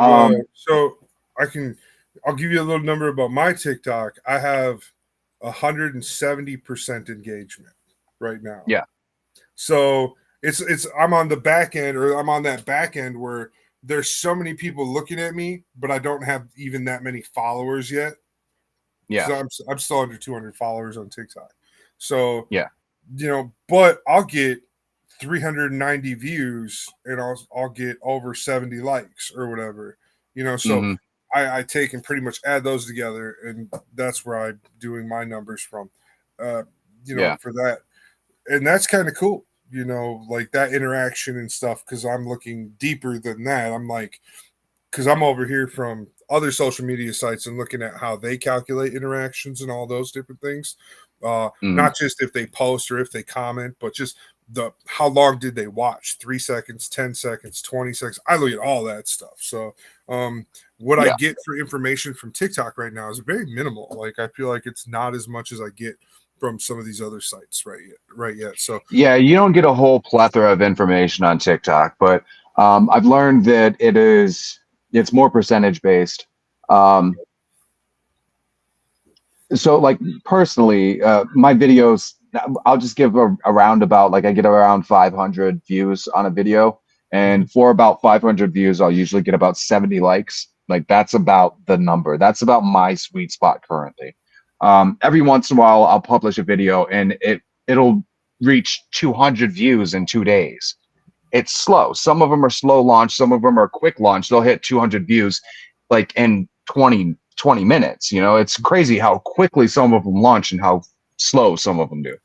But I'm usually hovering around 20% engagement. So, and that's both followers and likes. I get a lot of like 2-second views, like a lot of 2-second views. People just scroll through my stuff. But that's just normal for TikTok. A lot of the views come from the FYP and they aren't followers. So you don't get that engagement a lot of the time. It's clutter to them. So they just scroll through and whatever, that's fine. But to combat that, I've been doing a lot of transition videos where you're watching one video and then all of a sudden, like, boom, you're watching my video. And those videos have been pulling numbers for me, and I've been getting a lot of engagement on them.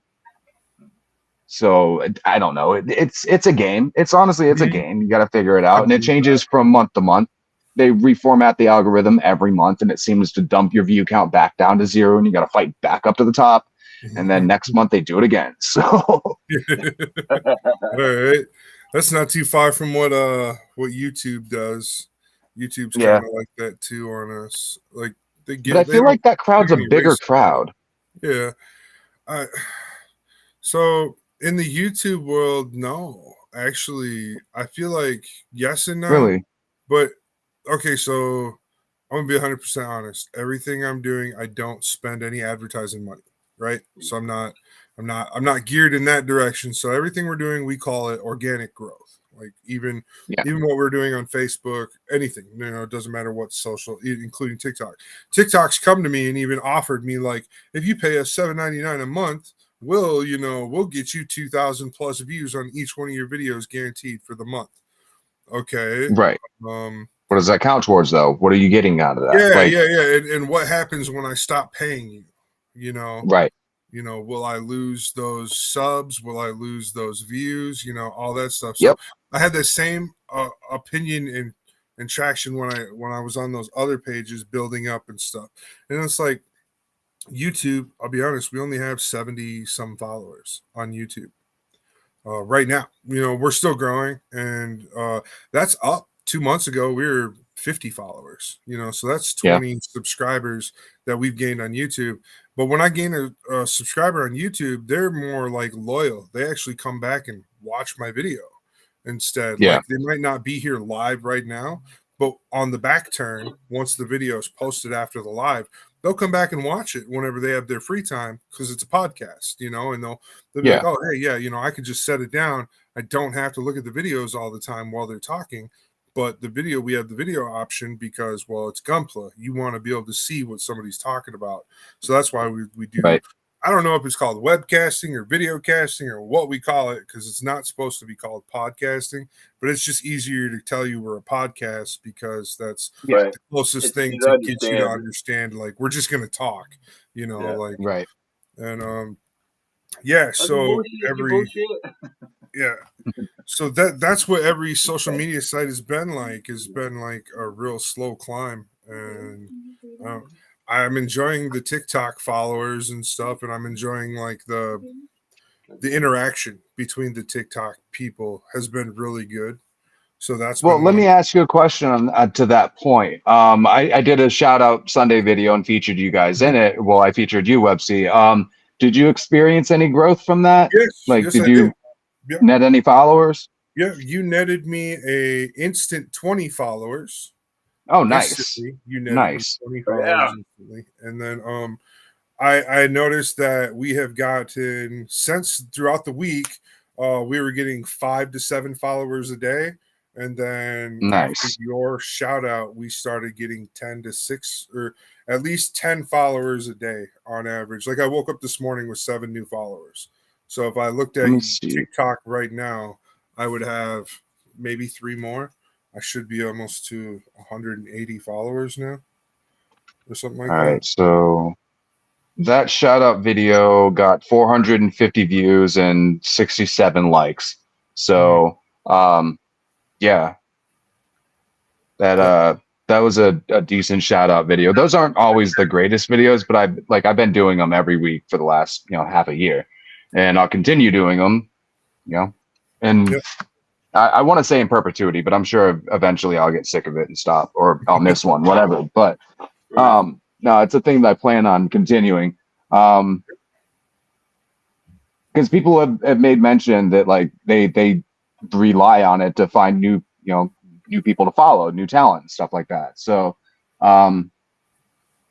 it's nice to know that it works out for the people that I feature. That's more engagement than I thought. That honestly, I figured you guys might get like 5 or 6 followers from that, because I know I have, loyal viewers to the Shout Out Sunday videos. But to hear that you guys got 20 off the bat, that's awesome. That validates everything that I've done for the last 20, 25 weeks. Like that, yeah. Yeah, I don't know if Yeah. you've had much interaction with everybody else that you do those shout outs with, but Yeah. for us, yeah, that was really awesome. And like I said, instantly 20 to 25 instant followers from just you saying that. And then Yeah. along with that, my likes started skyrocketing too. It's like they went to each one of my videos and hit a like on each one of my videos I had available. Didn't even watch them, Nice. but they hit the like button right away. I was like, all right. I was like, yeah. I was like, thanks, guys. That's cool. Nice. It was Yeah. really cool. And like I said, so now we're at 192 followers, is what I just read. So yeah, we're up Nice. Practically 10 followers a day since then. So that's pretty Sweet. good. I'm happy about that.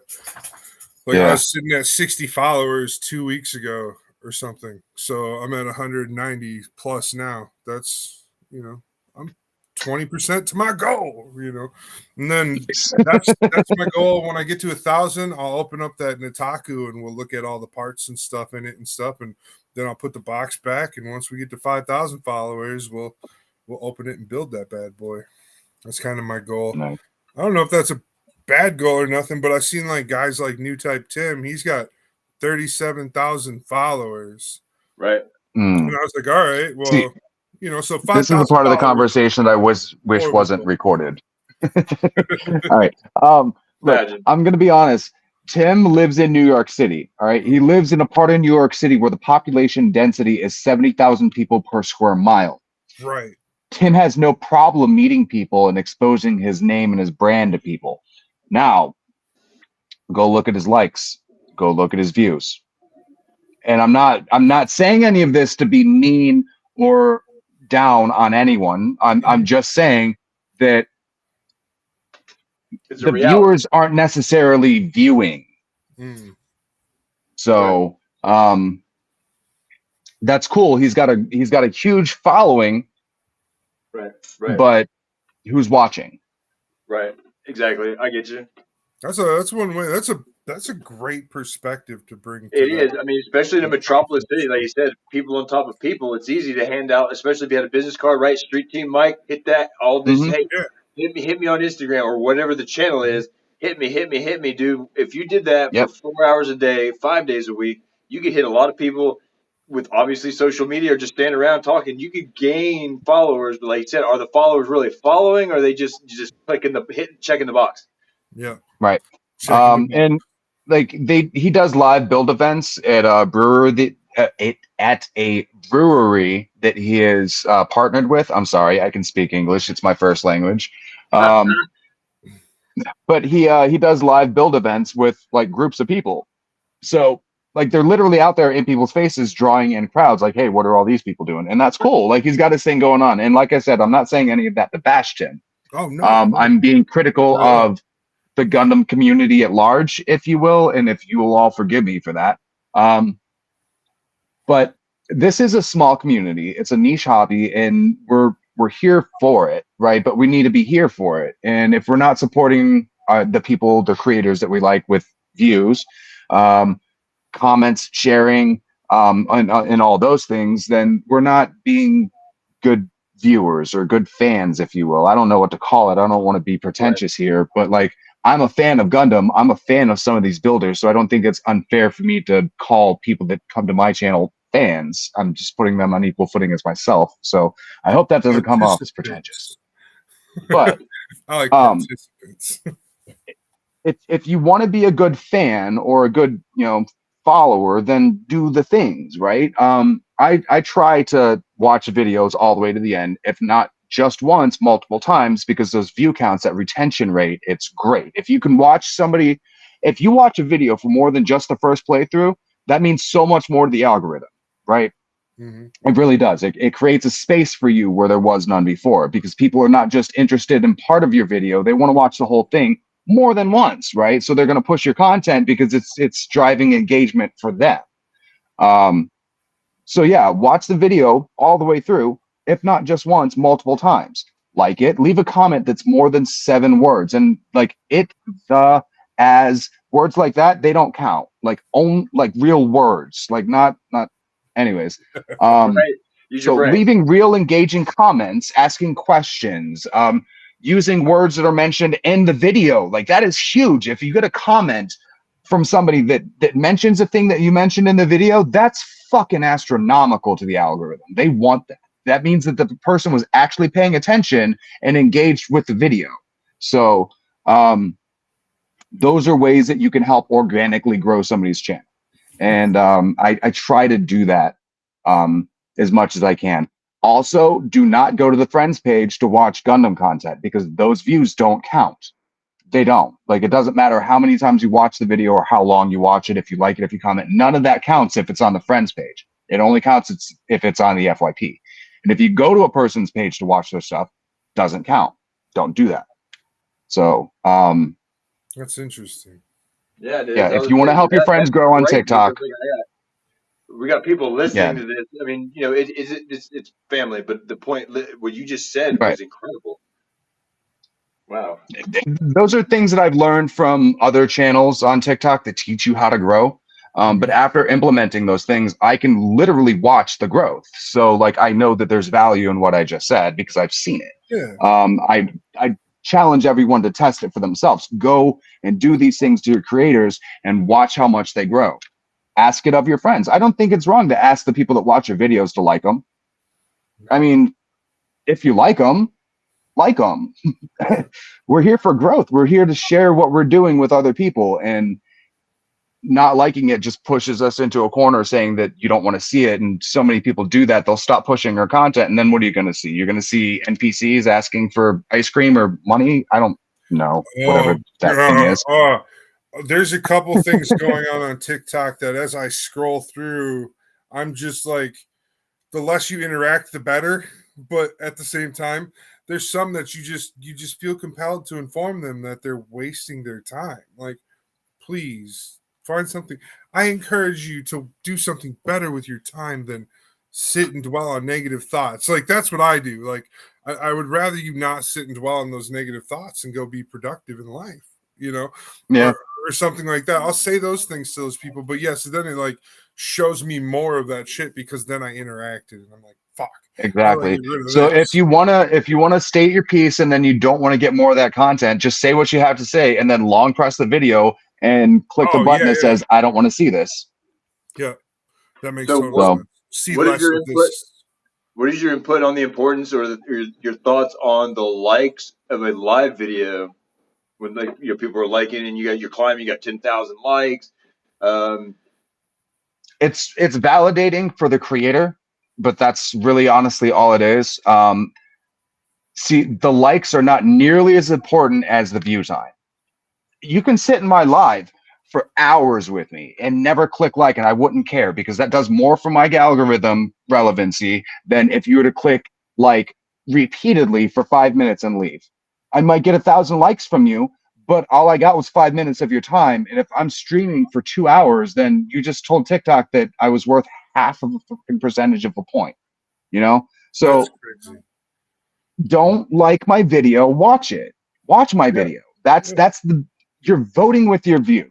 All right. The like is secondary. The like is tipping. Vote with your view. Watch the video. That's the best way to engage. Yeah, yesterday I had your live was playing while I was just walking around the house doing chores and shit, you know, just I threw it on. Like I was like, well, I'll go hang out and see what's going on over here. I remembered you were building that high grade Gundam. And I was like, yeah, let's see where he's at on that. And let's just get some cooking done and get some cleaning picked up, you know, all around the house. And yeah, I just had you like over by the dishwashing area, you know, just scrubbing dishes and watching what you were doing. Cause I literally was at a point where I'm not doing any of my social media work. So I'm going to go and venture off and start looking at what other people are doing. Like I watch the Pulp for like 30 minutes a day. And then, I'll come watch you for like 30 minutes to an hour when I'm doing things. And the same thing. I'm just using my ears most of the time because I've got like a lot of other things that I got to accomplish too. So and you'll even say like you'll get people's attention like, hey, okay, look at this, and then okay, what do I got to look at? You know, and then I struggle with that sometimes, engaging with the camera whenever I'm building and like chat goes silent. You know, like I struggle to keep conversation going. I wish so much that I had somebody in chat just like prodding questions at me the entire time. Mhm. I need that because it keeps me talking. When I talk, people stick around. They ask more questions. But then, like, I'll get into a conversation with somebody, and then they'll stop asking questions, and I'll stop talking, and then all of a sudden, my viewer count goes from 15 to 5. Like, I'm sorry, I have stuff to say. Just ask. And like, anybody is welcome to ask me anything that they want to in chat, so long as Right. it's not hurtful or mean spirited. You know, Yeah. like, and whatever, I can take a joke too. So like, whatever, come at me, bro. But just talk. And I understand I'm hosting. It's my responsibility to be engaging and entertaining. And like I said, I struggle with that. I know that that's a problem.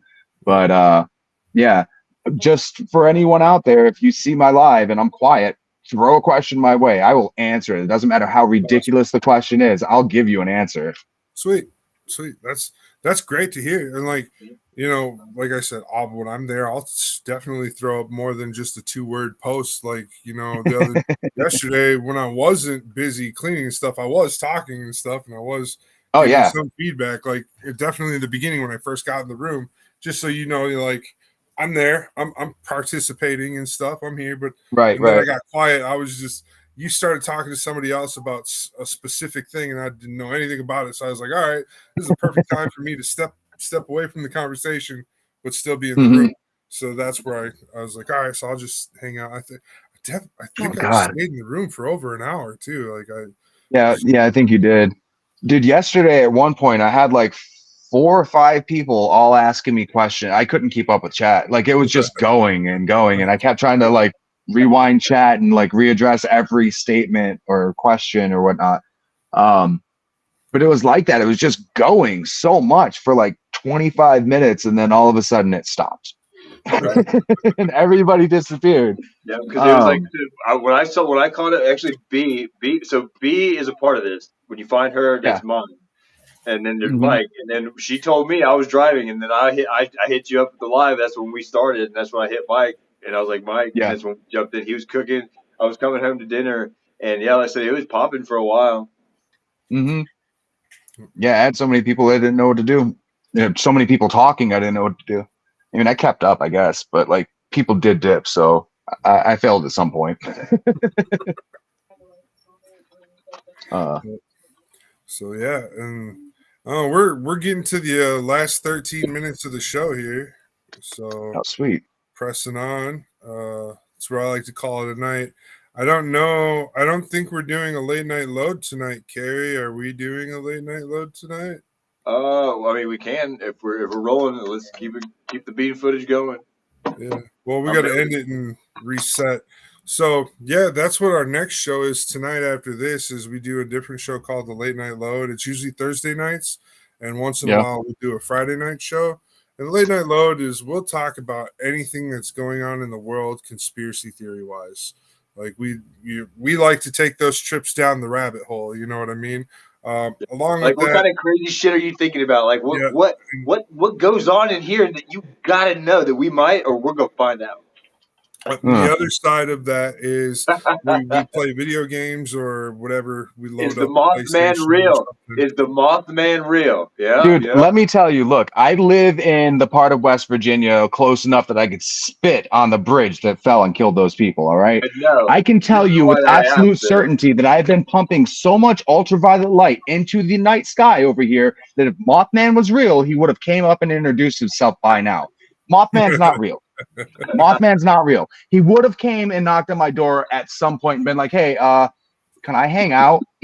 What are you building? He's not. Are you putting lights in that? Yep. So then I asked that because Mothman's a big thing for West Virginia, and I know you're kind of in that area. I was like, dude, I know you would know. Yep. Oh yeah, definitely. No, I'm a very skeptical person. I don't believe in ghosts or like most cryptids for that matter are just absolute fucking bonkers. In my book, I don't know. I don't go in for a lot of that stuff. So yep. Hey, everybody has their own thing. I just one night thought it would be fun to watch this video, and we were like, all right, that video is crazy. Let's watch another one. it's always good to have a devil's advocate, man, because it's all in good fun. We're just having, just trying to enlighten people to at least think outside the box, or give a new lens, or Yeah. maybe a different perspective that might cause introspection and change the way we think. But it's positive motivation.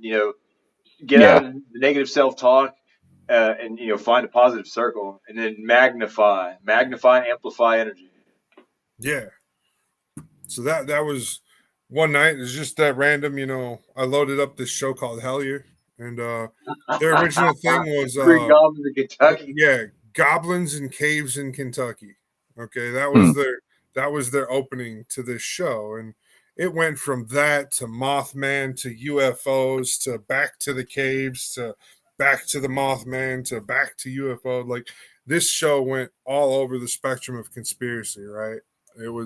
It's a good show, but it shows you that if you delve into it, there's enough time and energy put into it by people in the world that you'll eventually come across some crazy stuff or something that's Oh, yeah.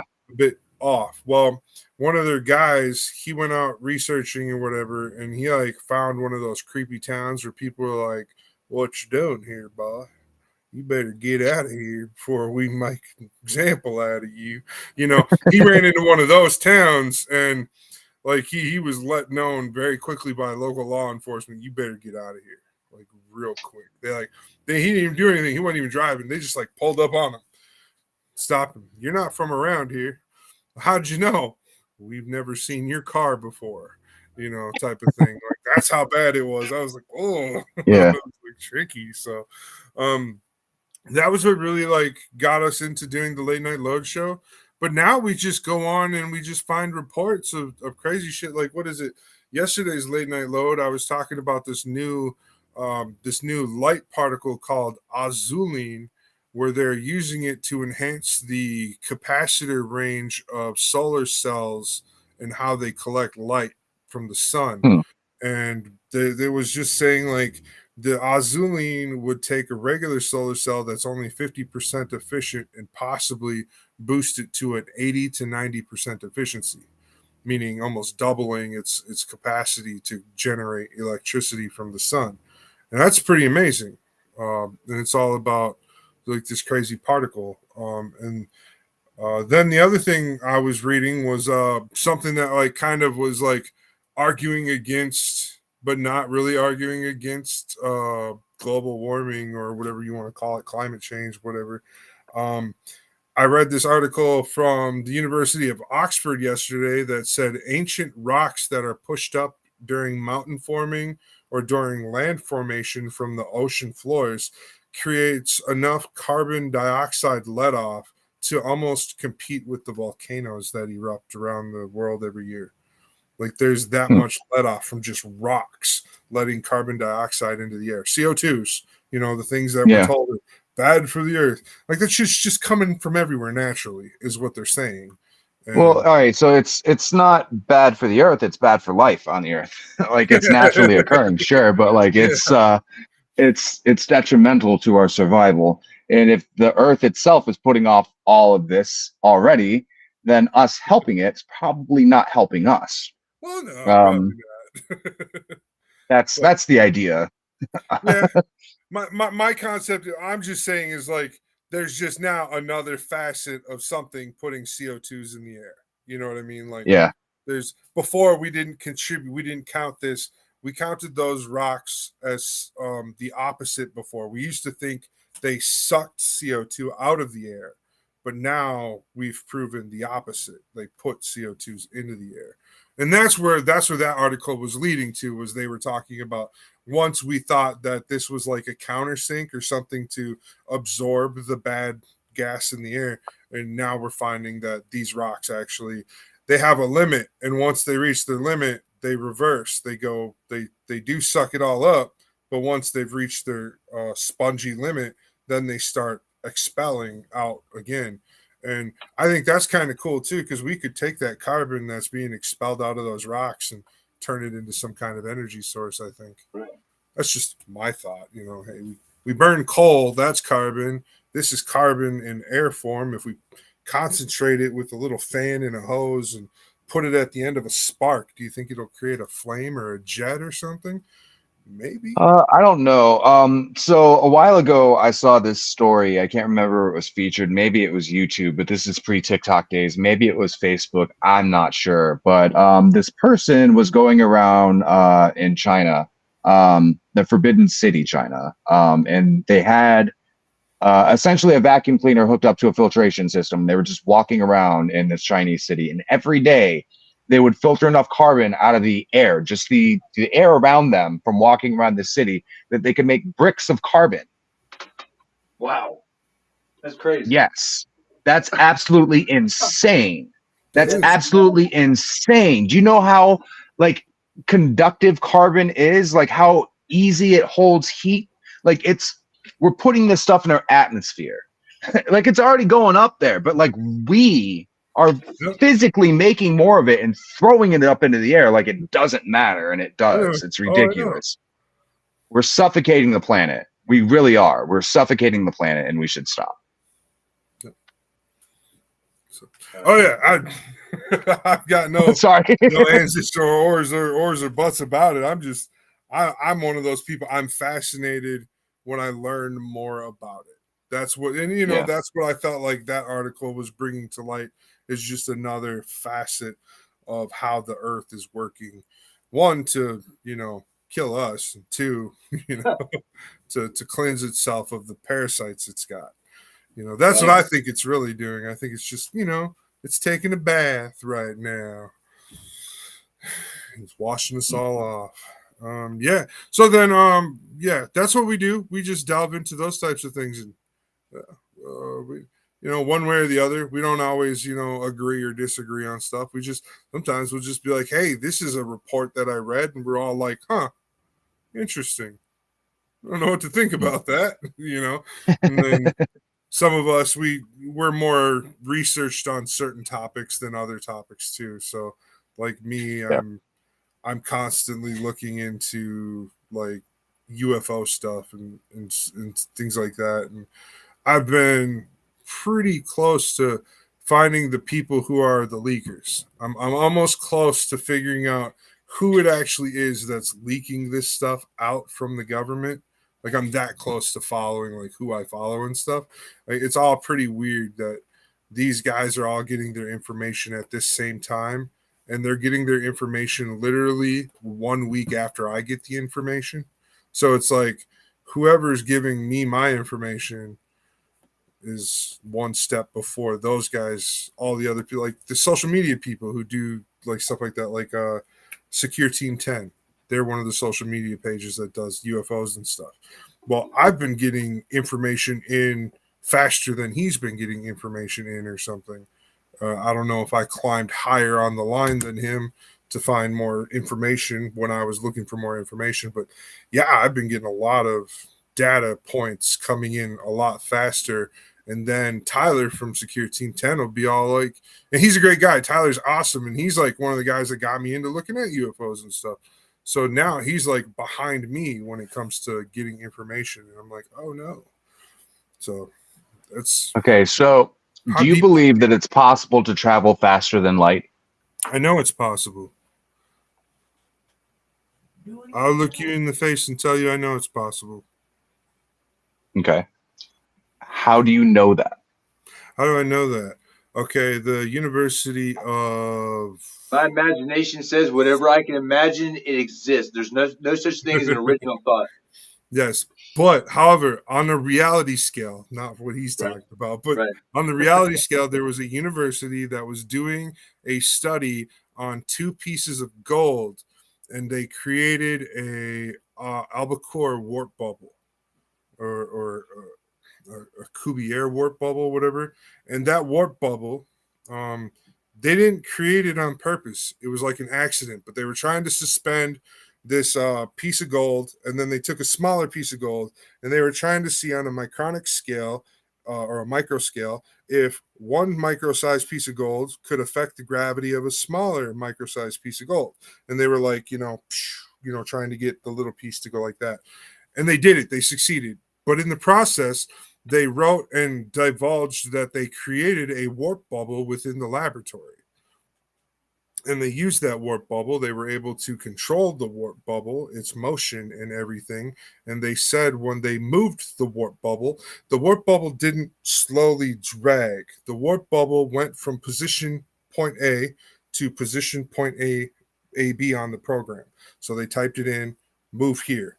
And it didn't just drag move like quantum motion, like our hand moving like this. It went boop, boop, like instantly. It went from one point to the other. That right there is faster than light travel, if you ask me. Proof Is of it concept? been repeated since? Yes. Has it been peer reviewed? Have they? Yeah, they had to keep repeating it in the lab, the process, because they were trying to prove the gold gravity thing. And that's where I said the reason why it wasn't big news was because they weren't trying to create the warp bubble. They were trying to find out whether or not gold could affect other parts of gold on a micro scale for gravity. So the paper didn't continue to delve in on the warp bubble side of things. That wasn't what the paper was about. So they didn't continue the research on that. So that's where that research ended. But they said every time they had to do the experiment, they had to create the warp bubble to do the experiment. So it was already like they're already talking as if the warp bubble has already been achieved prior to them doing this experiment. Is there any available like footage of this happening? Yeah, just That, I mean, it was less than 6 months ago that I read the article, so I could imagine if I Google it real quick.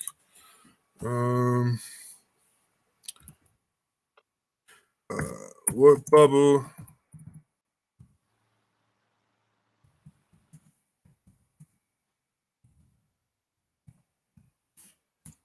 See what pops up.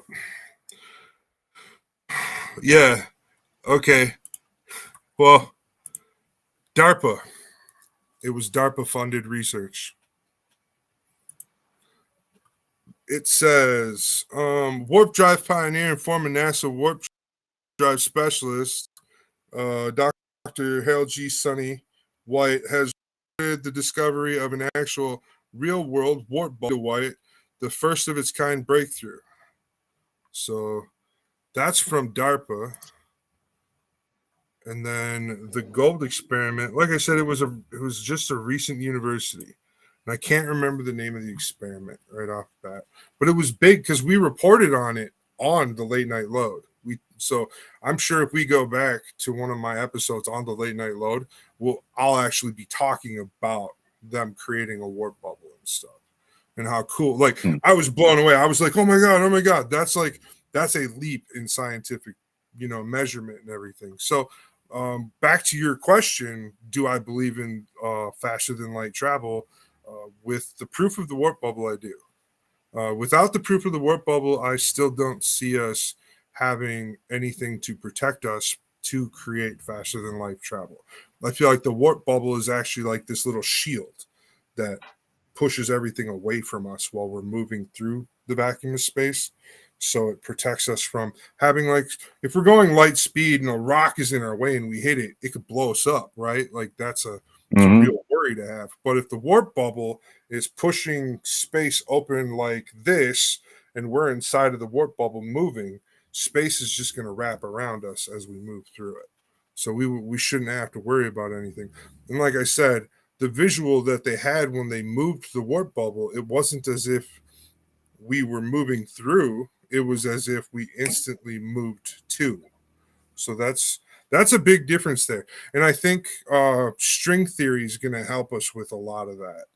So the current string theory is we've actually finally taken photos of a cosmic string. And that report just came out 3 days ago. I just read that report.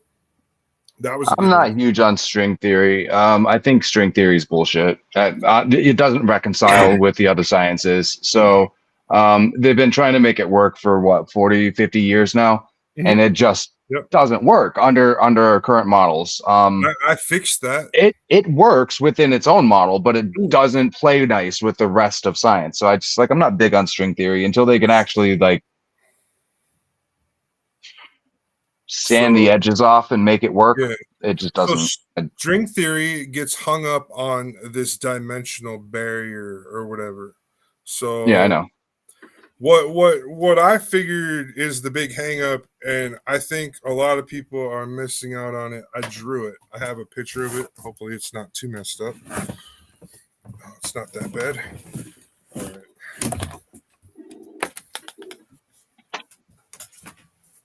So here on my board of crazy is string theory and my proof that we actually live in the fourth dimension. So what science is getting wrong about string theory, travel, and everything is that we don't live in a third dimension. We are made out of the third dimension. We are three-dimensional. Humans, this object I picked up, it's all 3D. The Earth is 3D. So if the Earth is 3D, what does the Earth live in? It's got to be the fourth dimension. So we're not calculating right. We're calculating as if we live in 3D, when really we should be calculating to live in 4D. And until the scientific world catches up and agrees with me, we're going to constantly have that. It doesn't reconcile. But I would see like the dimensional spatial like spatial dimensions are only useful in the sense that they help us to separate measurements. And the same would be relevant for a fourth dimension, which we already technically live in 4 dimensions, considering time and movement are essentially the same, space time. So like our XYZ axes, and then the spatial time space dimension as well. So like that's 4 dimensions, right? But like other than up, down, left, right, back, and forward, what other dimensions are there for which to navigate? Like I just anything could be vectored with those 3 dimensions. I don't understand, aside from knowing position, what those dimensions are relevant towards. Yeah, no, I get what you're saying. Okay, so first, let's take a couple steps back. You brought time into the conversation. Let's agree time is a construct. Okay, instead of giving that's why I said space time, because it is spatial. That's the point. Yeah. Like time is a construct, it's a metric that we utilize in order to measure space, position, relativity, our relative position to other things. That's what space time. Right. So what I want to say about that though is, first, the reason why I label it into I take time back out of space. I separate those two back away from each other, and not out of redundancy, out of the necessity that we need to explain time on Jupiter and time on Earth. Okay, time does not pass like it passes on Earth on Jupiter, and therefore that's why I say time is a construct, and therefore that's where we're getting a reconcile problem too. Is if we take time out of the equation, it becomes a lot easier, because time doesn't need to pass in the quantum realm at all. Like if we're talking quantum or the fourth dimension, on that, time doesn't matter. Like when we're going through time, that's what matters, right? So we only measure time as humans of what we see it as the ticks on Earth. Like that's basically what we represent our time as, and then we count 24 hours, 60 seconds, 60 minutes, all that, right? So, but then on Jupiter, we break our clock down differently? Wouldn't time have a different representation that way? Because a full rotation of Jupiter isn't the same as 24 hours. So, well, a day on Venus is longer than a year on Venus. Like the rotational speed of Venus itself is slower than the orbital length of the planet. Right. So but still, like a second would still be a second. It's just there are more seconds on that planet. Like, but is it really? Is it only relevant because we make it? The second is only what we've decided. No, time would not exist in the absence of humans. Sure. Yeah. Okay. But space would, regardless of if we're there to measure it would still exist. So like it goes back to that whole, if a tree falls in the woods, does it make a sound? Right. Well, yes and no. You have to understand what sound is. It's pressure waves. And without a human ear there to measure those pressure waves, there is no sound. However, all the things are there that are necessary for there to be a sound other than the observer. So same with time. Time is there. Everything is there for it to be there. Absence of our presence, only our presence is negating its existence. Yeah. So And But you're what if we right look on at that it in aspect, and I'm macro not and saying micro? that's wrong. But what I'm saying is the relevancy of time and space, or space time, as the phrase is used, that relevancy I don't think is as important as people are trying to place on it. And that's what I'm saying. Space as a pinpoint location, I believe, has a more relevant equation factor than space time. Does that make more sense? Like, okay, so we can now pinpoint the exact center of our universe because of the James Webb Space Telescope. Because I disagree. It's given us a view of galaxies that are older than our perception of the Big Bang. But how do we know it's the center? Well, Like some here's what I'm motherfuckers getting can't at. even Here's drive in what a I'm getting at. roundabout Here's right. where I'm getting at. Now, listen, if we triangulate, if we actually do those mathematical equations and we triangulate where we are, where an object further away than the Big Bang is to our numerical data, what we said the Big Bang was at before we launched this telescope. So at 16.7 billion light years ago, or whatever the number is. That's where we set it, right? So if we could measure that there's another galaxy that's further away than that time period, then that means we could take that galaxy, our galaxy, and triangulate where we both came from. And then that would give us a direction to look at to see proofs of the Big Bang. And we're currently working on that. Like all the scientists who are working with JWST right now are currently working on this. And they're slowly coming to that realization like, oh, if we turn the camera the other way, we'll see where we came from. That's the slow realization of, yeah, hitting the hand on the forehead kind of a thing. So I don't know. I feel like either that or we move the goalpost of the Big Bang further back to 21.6, like they're saying they're seeing those galaxies. That's how far they're seeing. So there's a 7 billion light year distance between the Big Bang and where we're seeing these galaxies. These galaxies they're saying should not exist and don't exist. Okay, I know what you're talking about, and you're getting a lot of misinformation concerning this. So the objects that you're talking about, we don't have a rationalized explanation for yet. They are objects that do not obey our understanding of the formation of stars or galaxies. Yeah. It doesn't mean that they're older. That's people projecting without evidence. Unfounded hypotheses at best. Now, there's definitely more studying that needs to go into it, but like stating that they're 21 million or billion years old, that's just preposterous. That's absolutely preposterous. We have no reason to believe that other than applying our current understanding to the formation of those stellar objects. That's the only justification that we would have, but we know for a fact that that is improper and not the way that we need to study them more. Making postulations on the evidence that we have currently, it's misleading. It's disingenuous. We don't know enough to say anything for certain. And to say that there's 21 billion years old is absolutely preposterous when nothing else in the universe would indicate that that's relevant.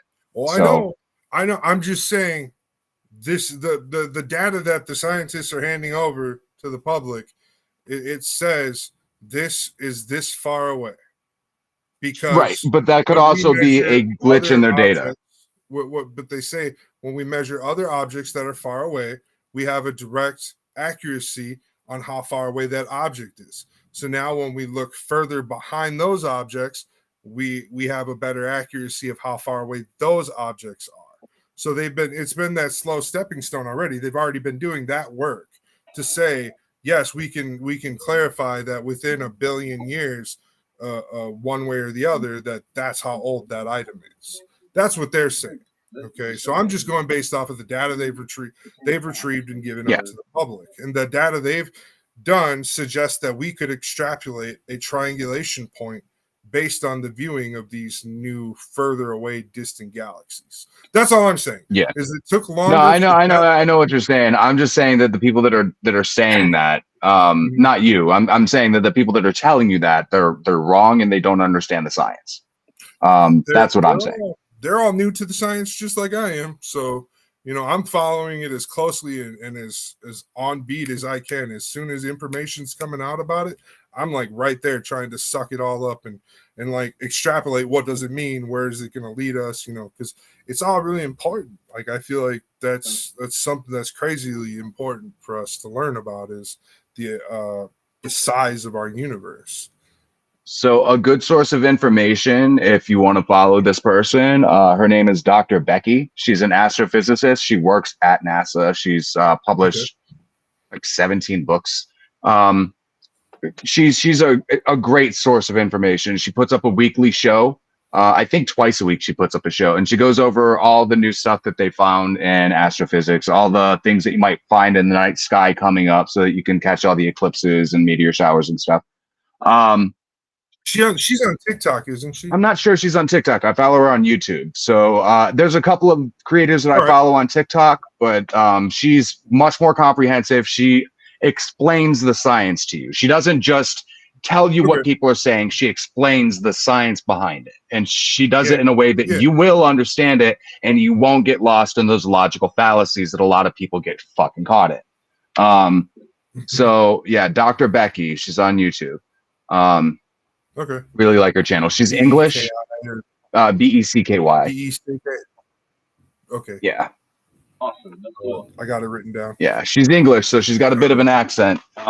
You might like it, you might not. That's but. fine.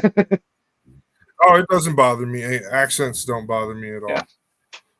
Yeah. So, but like I said, I just follow what they release for documentation, and usually I only I make sure I read like 5 different articles on the same exact findings, so that like the idiots reporting on it are giving out the same data points, making sure. Yeah, that's all I'm checking right now is making sure that I'm reading the same data points from the 4 idiots that talk to the smart person, because that's basically what happened. Yeah. There's a smart guy and there were 4 idiots taking notes. Right. Sometimes those notes don't always work out. Oh, I know. I know. You're right. You're 100% right. And me trying not to be like, I know this because I'm, a scientist. No, I'm not a scientist at all. I'm a person that has a heavy interest in the space, everything with space. I love it. I think it's amazing. Yeah. I really like for me and my family to, just travel the stars one day and just be gone. I love space so much that I would never go there. I'm going to. I get the humor in that too. I totally. I have so much love and respect for space that I'm not taking my ass up there. No. I get that. No, my thing is, I if my spaceship was completely self-contained, didn't make waste, and didn't need to be refueled from another planet, I don't see why I couldn't just go out, adventure, see everything, come back home, and be done with it. You know what I mean? Self-contained though, like where you're saying you're afraid you don't want to create more chaos where chaos doesn't need to be. Yeah. I mean, I don't need to leave the first Coke can on Europa. That's not a thing that I need to be. No, exactly. I don't want to be that guy. Hey, who the fuck lit it? Right. That's your drink of choice. You're a Coca-Cola fan. Actually, no. Cherry Pepsi. Cherry Pepsi or vanilla Dr. Pepper. Those are my fucking... Yeah. But no, fun fact, do you know who the first person, like the first human remains in space, do you know who they belong to? Some Russian guy. No. Gene Roddenberry, the creator of Star Trek. What did he have himself launched? He had his cremated remains launched on a fucking NASA ship into the stratosphere. Yes. Yeah, Gene Roddenberry was the first human remains in space. That's crazy. That's cool. Yeah. I can dig it. Yeah. Nothing wrong with that guy. His math has been coming out right. It's really weird. All his stuff, like people are saying, he was one of the closest to the right answer. Suppose we'll find out eventually.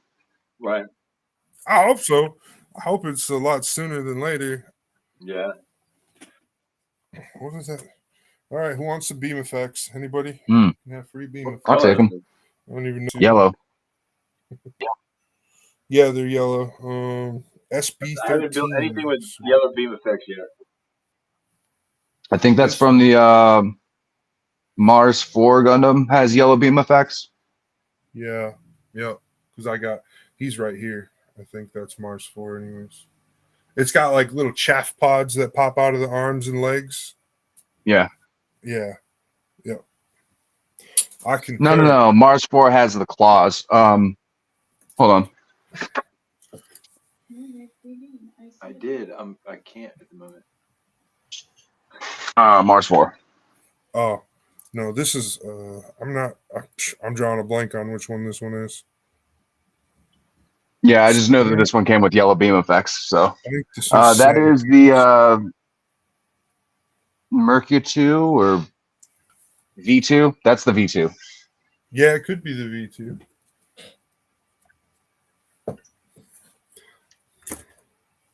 So that's one of the core Gundams I got. I don't know if I have that one though. The Mars 4. No, because I used the Mars 4 Gundam as no. Okay, I used U Raven to build the Megazord. I did a scratch build Megazord from Power Rangers, but I used Nice. the U Raven core Gundam as the base model for it. So the core Gundam is the T-Rex, and then all the different limb add-ons turn into the different Zord parts. So the shoulder pauldrons and the arm hands are the Mastodon colors, and I built a Triceratops and saber-tooth tiger head for feet for the legs, and then the shield. I painted the shield to look like the flying pterodactyl thing. So it doesn't actually go Okay. onto the Gundam at all, but I was like, yeah, that'll be cool. It'll still incorporate the idea of the pterodactyl. So I Right. did that. And Fuck then the I made an Mastodon head. alternate armor for it. And the alternate armor is the Red Zeo Battlezord armor. So I Okay. created like Gatling gun hand things where the hands can actually fold into it and it turns into like Mega Man Gatling guns and stuff like the Red Zeo Battlezord. I know I was talking to you the other day. I told you I was starting to get into mini pla. Yeah. So I only mini pla that I have is the Dragon Zord, and that dude was like $80 to $90 before shipping. And What? then yeah, they're expensive. And then just one Dragon Zord. It's and then the Dino Megazord that I have on pre-order is 109. So, and that one's by Flame Toys. I'm super excited for this one. It's like it's between the Burai and the Bandai Super Sentai version. Mhm. So they have a Burai Super Sentai and then they have a regular Super Sentai Dino Megazord. That Burai or Furai looks really cool because it has like dinosaur style pterodactyl clear wings and stuff. Oh And yeah, I saw that. Yeah, I know which yeah, one and you're then it talking has like about. enhanced other parts and stuff. And that one's really expensive. And then Bandai's version was sold out, but they were doing a pre-order on this really nice version, and I thought it was really cool. I picked at Big Bad Toy Store.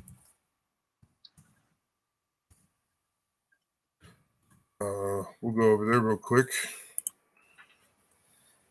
They're a cool little place.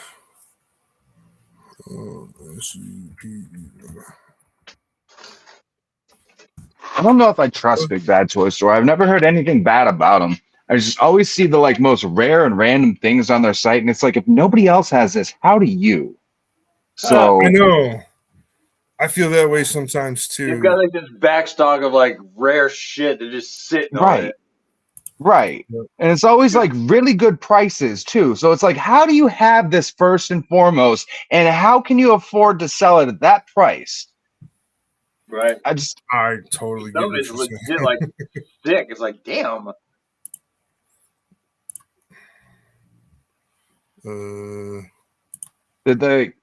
Did they like buy all the defective prints of like a bunch of different runs, so they got them at super discount so they can sell them at super discount? I'm not sure. All right, there we go. I wouldn't doubt it if that's what they do.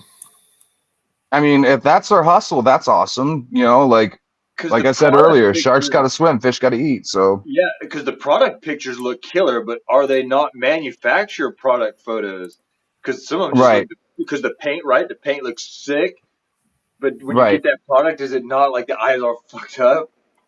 right. Are we getting Wish quality shit over here? Right, Right? exactly. So here is what the Megazord looks like that I pre-ordered. That looks awesome. And that's Yeah. a figure that doesn't transform. What? Is that a figure or does it transform? Oh, it does Here you go. transform. Oh Here man. you go. Here's all the individuals. So I Okay. thought this one was pretty good quality for what it Yeah. looks like. So I've been waiting since January for this pre-order. But this one, like, there's only one slight difference from the original Megazord that this one has, and I'm not even mad about it. It What's up that? here on the chest piece, there's like the teeth on the chest piece. Yeah, the form. They're more three-dimensional or I'm whatever. okay with that. Yeah, that's what I thought too. I was like, yeah, I can do that. They pop out and they look more three-dimensional. Other than that, there's not very much other difference, and they did a really good job with the construction and Hmm. how it just transformed. I was like, yeah, I was so happy with all that. I was like, yeah, I can get into How that. much did you cost? How much did that cost you? It was 109, and then That's it? shipping's gonna be like 21. Yeah, no, I want it. $150 I can have a Megazord that quality. I am down for that. How big is it? Do you know? Well, here I'll go grab the.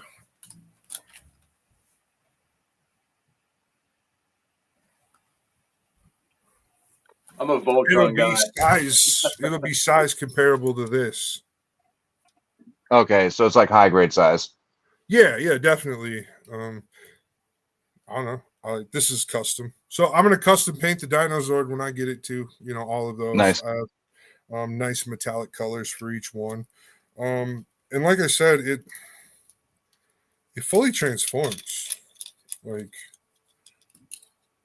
you can turn Yeah. this into the Dino, you know, the Dragon Megazord and everything. So I'm excited about that part. Like, Dude, when I was a kid, I had the toy version of the Megazord, like the big ass fucking like stood like a foot tall at least. yeah, I don't know. I was a had, kid. It might have been smaller, it might have been bigger. I'm not sure, but I only had the Thunderzords. Those are the ones I yeah. had. The second No, I set. had the original first series. I had all the first Zords, the Dragon Zord, and the White Tiger Zord, but that was it. After that, I didn't get any more. I got the original Power Rangers with the flip head things too. Mm-hmm. So I think we all had those. My grandma got them for me and put them in my Easter baskets when I was a kid. yeah. That's what it was one of the toys I'd get in my Easter baskets. Weird thing that always annoyed me is that the Green Ranger had the same gloves and boots as all the other Power Rangers, and it wasn't supposed to be diamonds on his. They were supposed to be like backgammon marks. Yeah, I don't know, like stripes that went from wide to thin, like points. I don't know. They had the wrong gloves and boots on the guy, and it annoyed me. And they didn't were have the saving gold money. cuffs on them like they were supposed to. Yeah, they just used the they same were damn saving character money. model. Yep. Totally get it. It's just like they also have they did release a set of Bandai snap together Rangers, original Dino Rangers or the Mhm. Mighty Morphin Rangers. Yeah, so you can buy each one individually for like 35, $40, and then you have to snap build them just like a Gundam. But they're fully posable and everything. I was like, okay, Nice. that's kind of cool. Build your own toy type of thing. I like it. I already do that, you know. So I thought Right. those were kind of cool. And then I'm not a fan of this new no plastic on packaging with Bandai and Hasbro. And Yeah, stuff lately. that's stupid. That's That's not stupid. good. That makes it so people can go and destroy the actual toy really easily and drive the value of theirs up, while everybody Right. else's will go down in value. That's kind of Hey, I'm gonna excuse myself for a minute so I can go use the bathroom, and Hey, I'll be back. we're actually gonna end the show. We're at 2.5 Okay, hours. cool. So thank you so Awesome. much for coming in and hanging out with us tonight. And No we'll problem, invite bud. you back again sometime for sure. Oh, sure. Be glad to have you. And Be glad to you be can here. also reach out if you ever want to just come hang out on a Friday or a Right on. Monday, or a Thursday. So Sweet. those are show days, Friday, Mondays, and Thursdays. So you feel more than free to come hang out and work your way in as part of the team if you want. You're a great guy, and you showed us Thanks, open man. arms over on TikTok. So you're definitely welcome here anytime too. Appreciate it. Same to you guys. right. It's been a pleasure. So Sweet. yeah, anytime. I'll see you guys soon. Yeah. All right. Later. Friday night kid bash. Friday night. Friday night kid bash.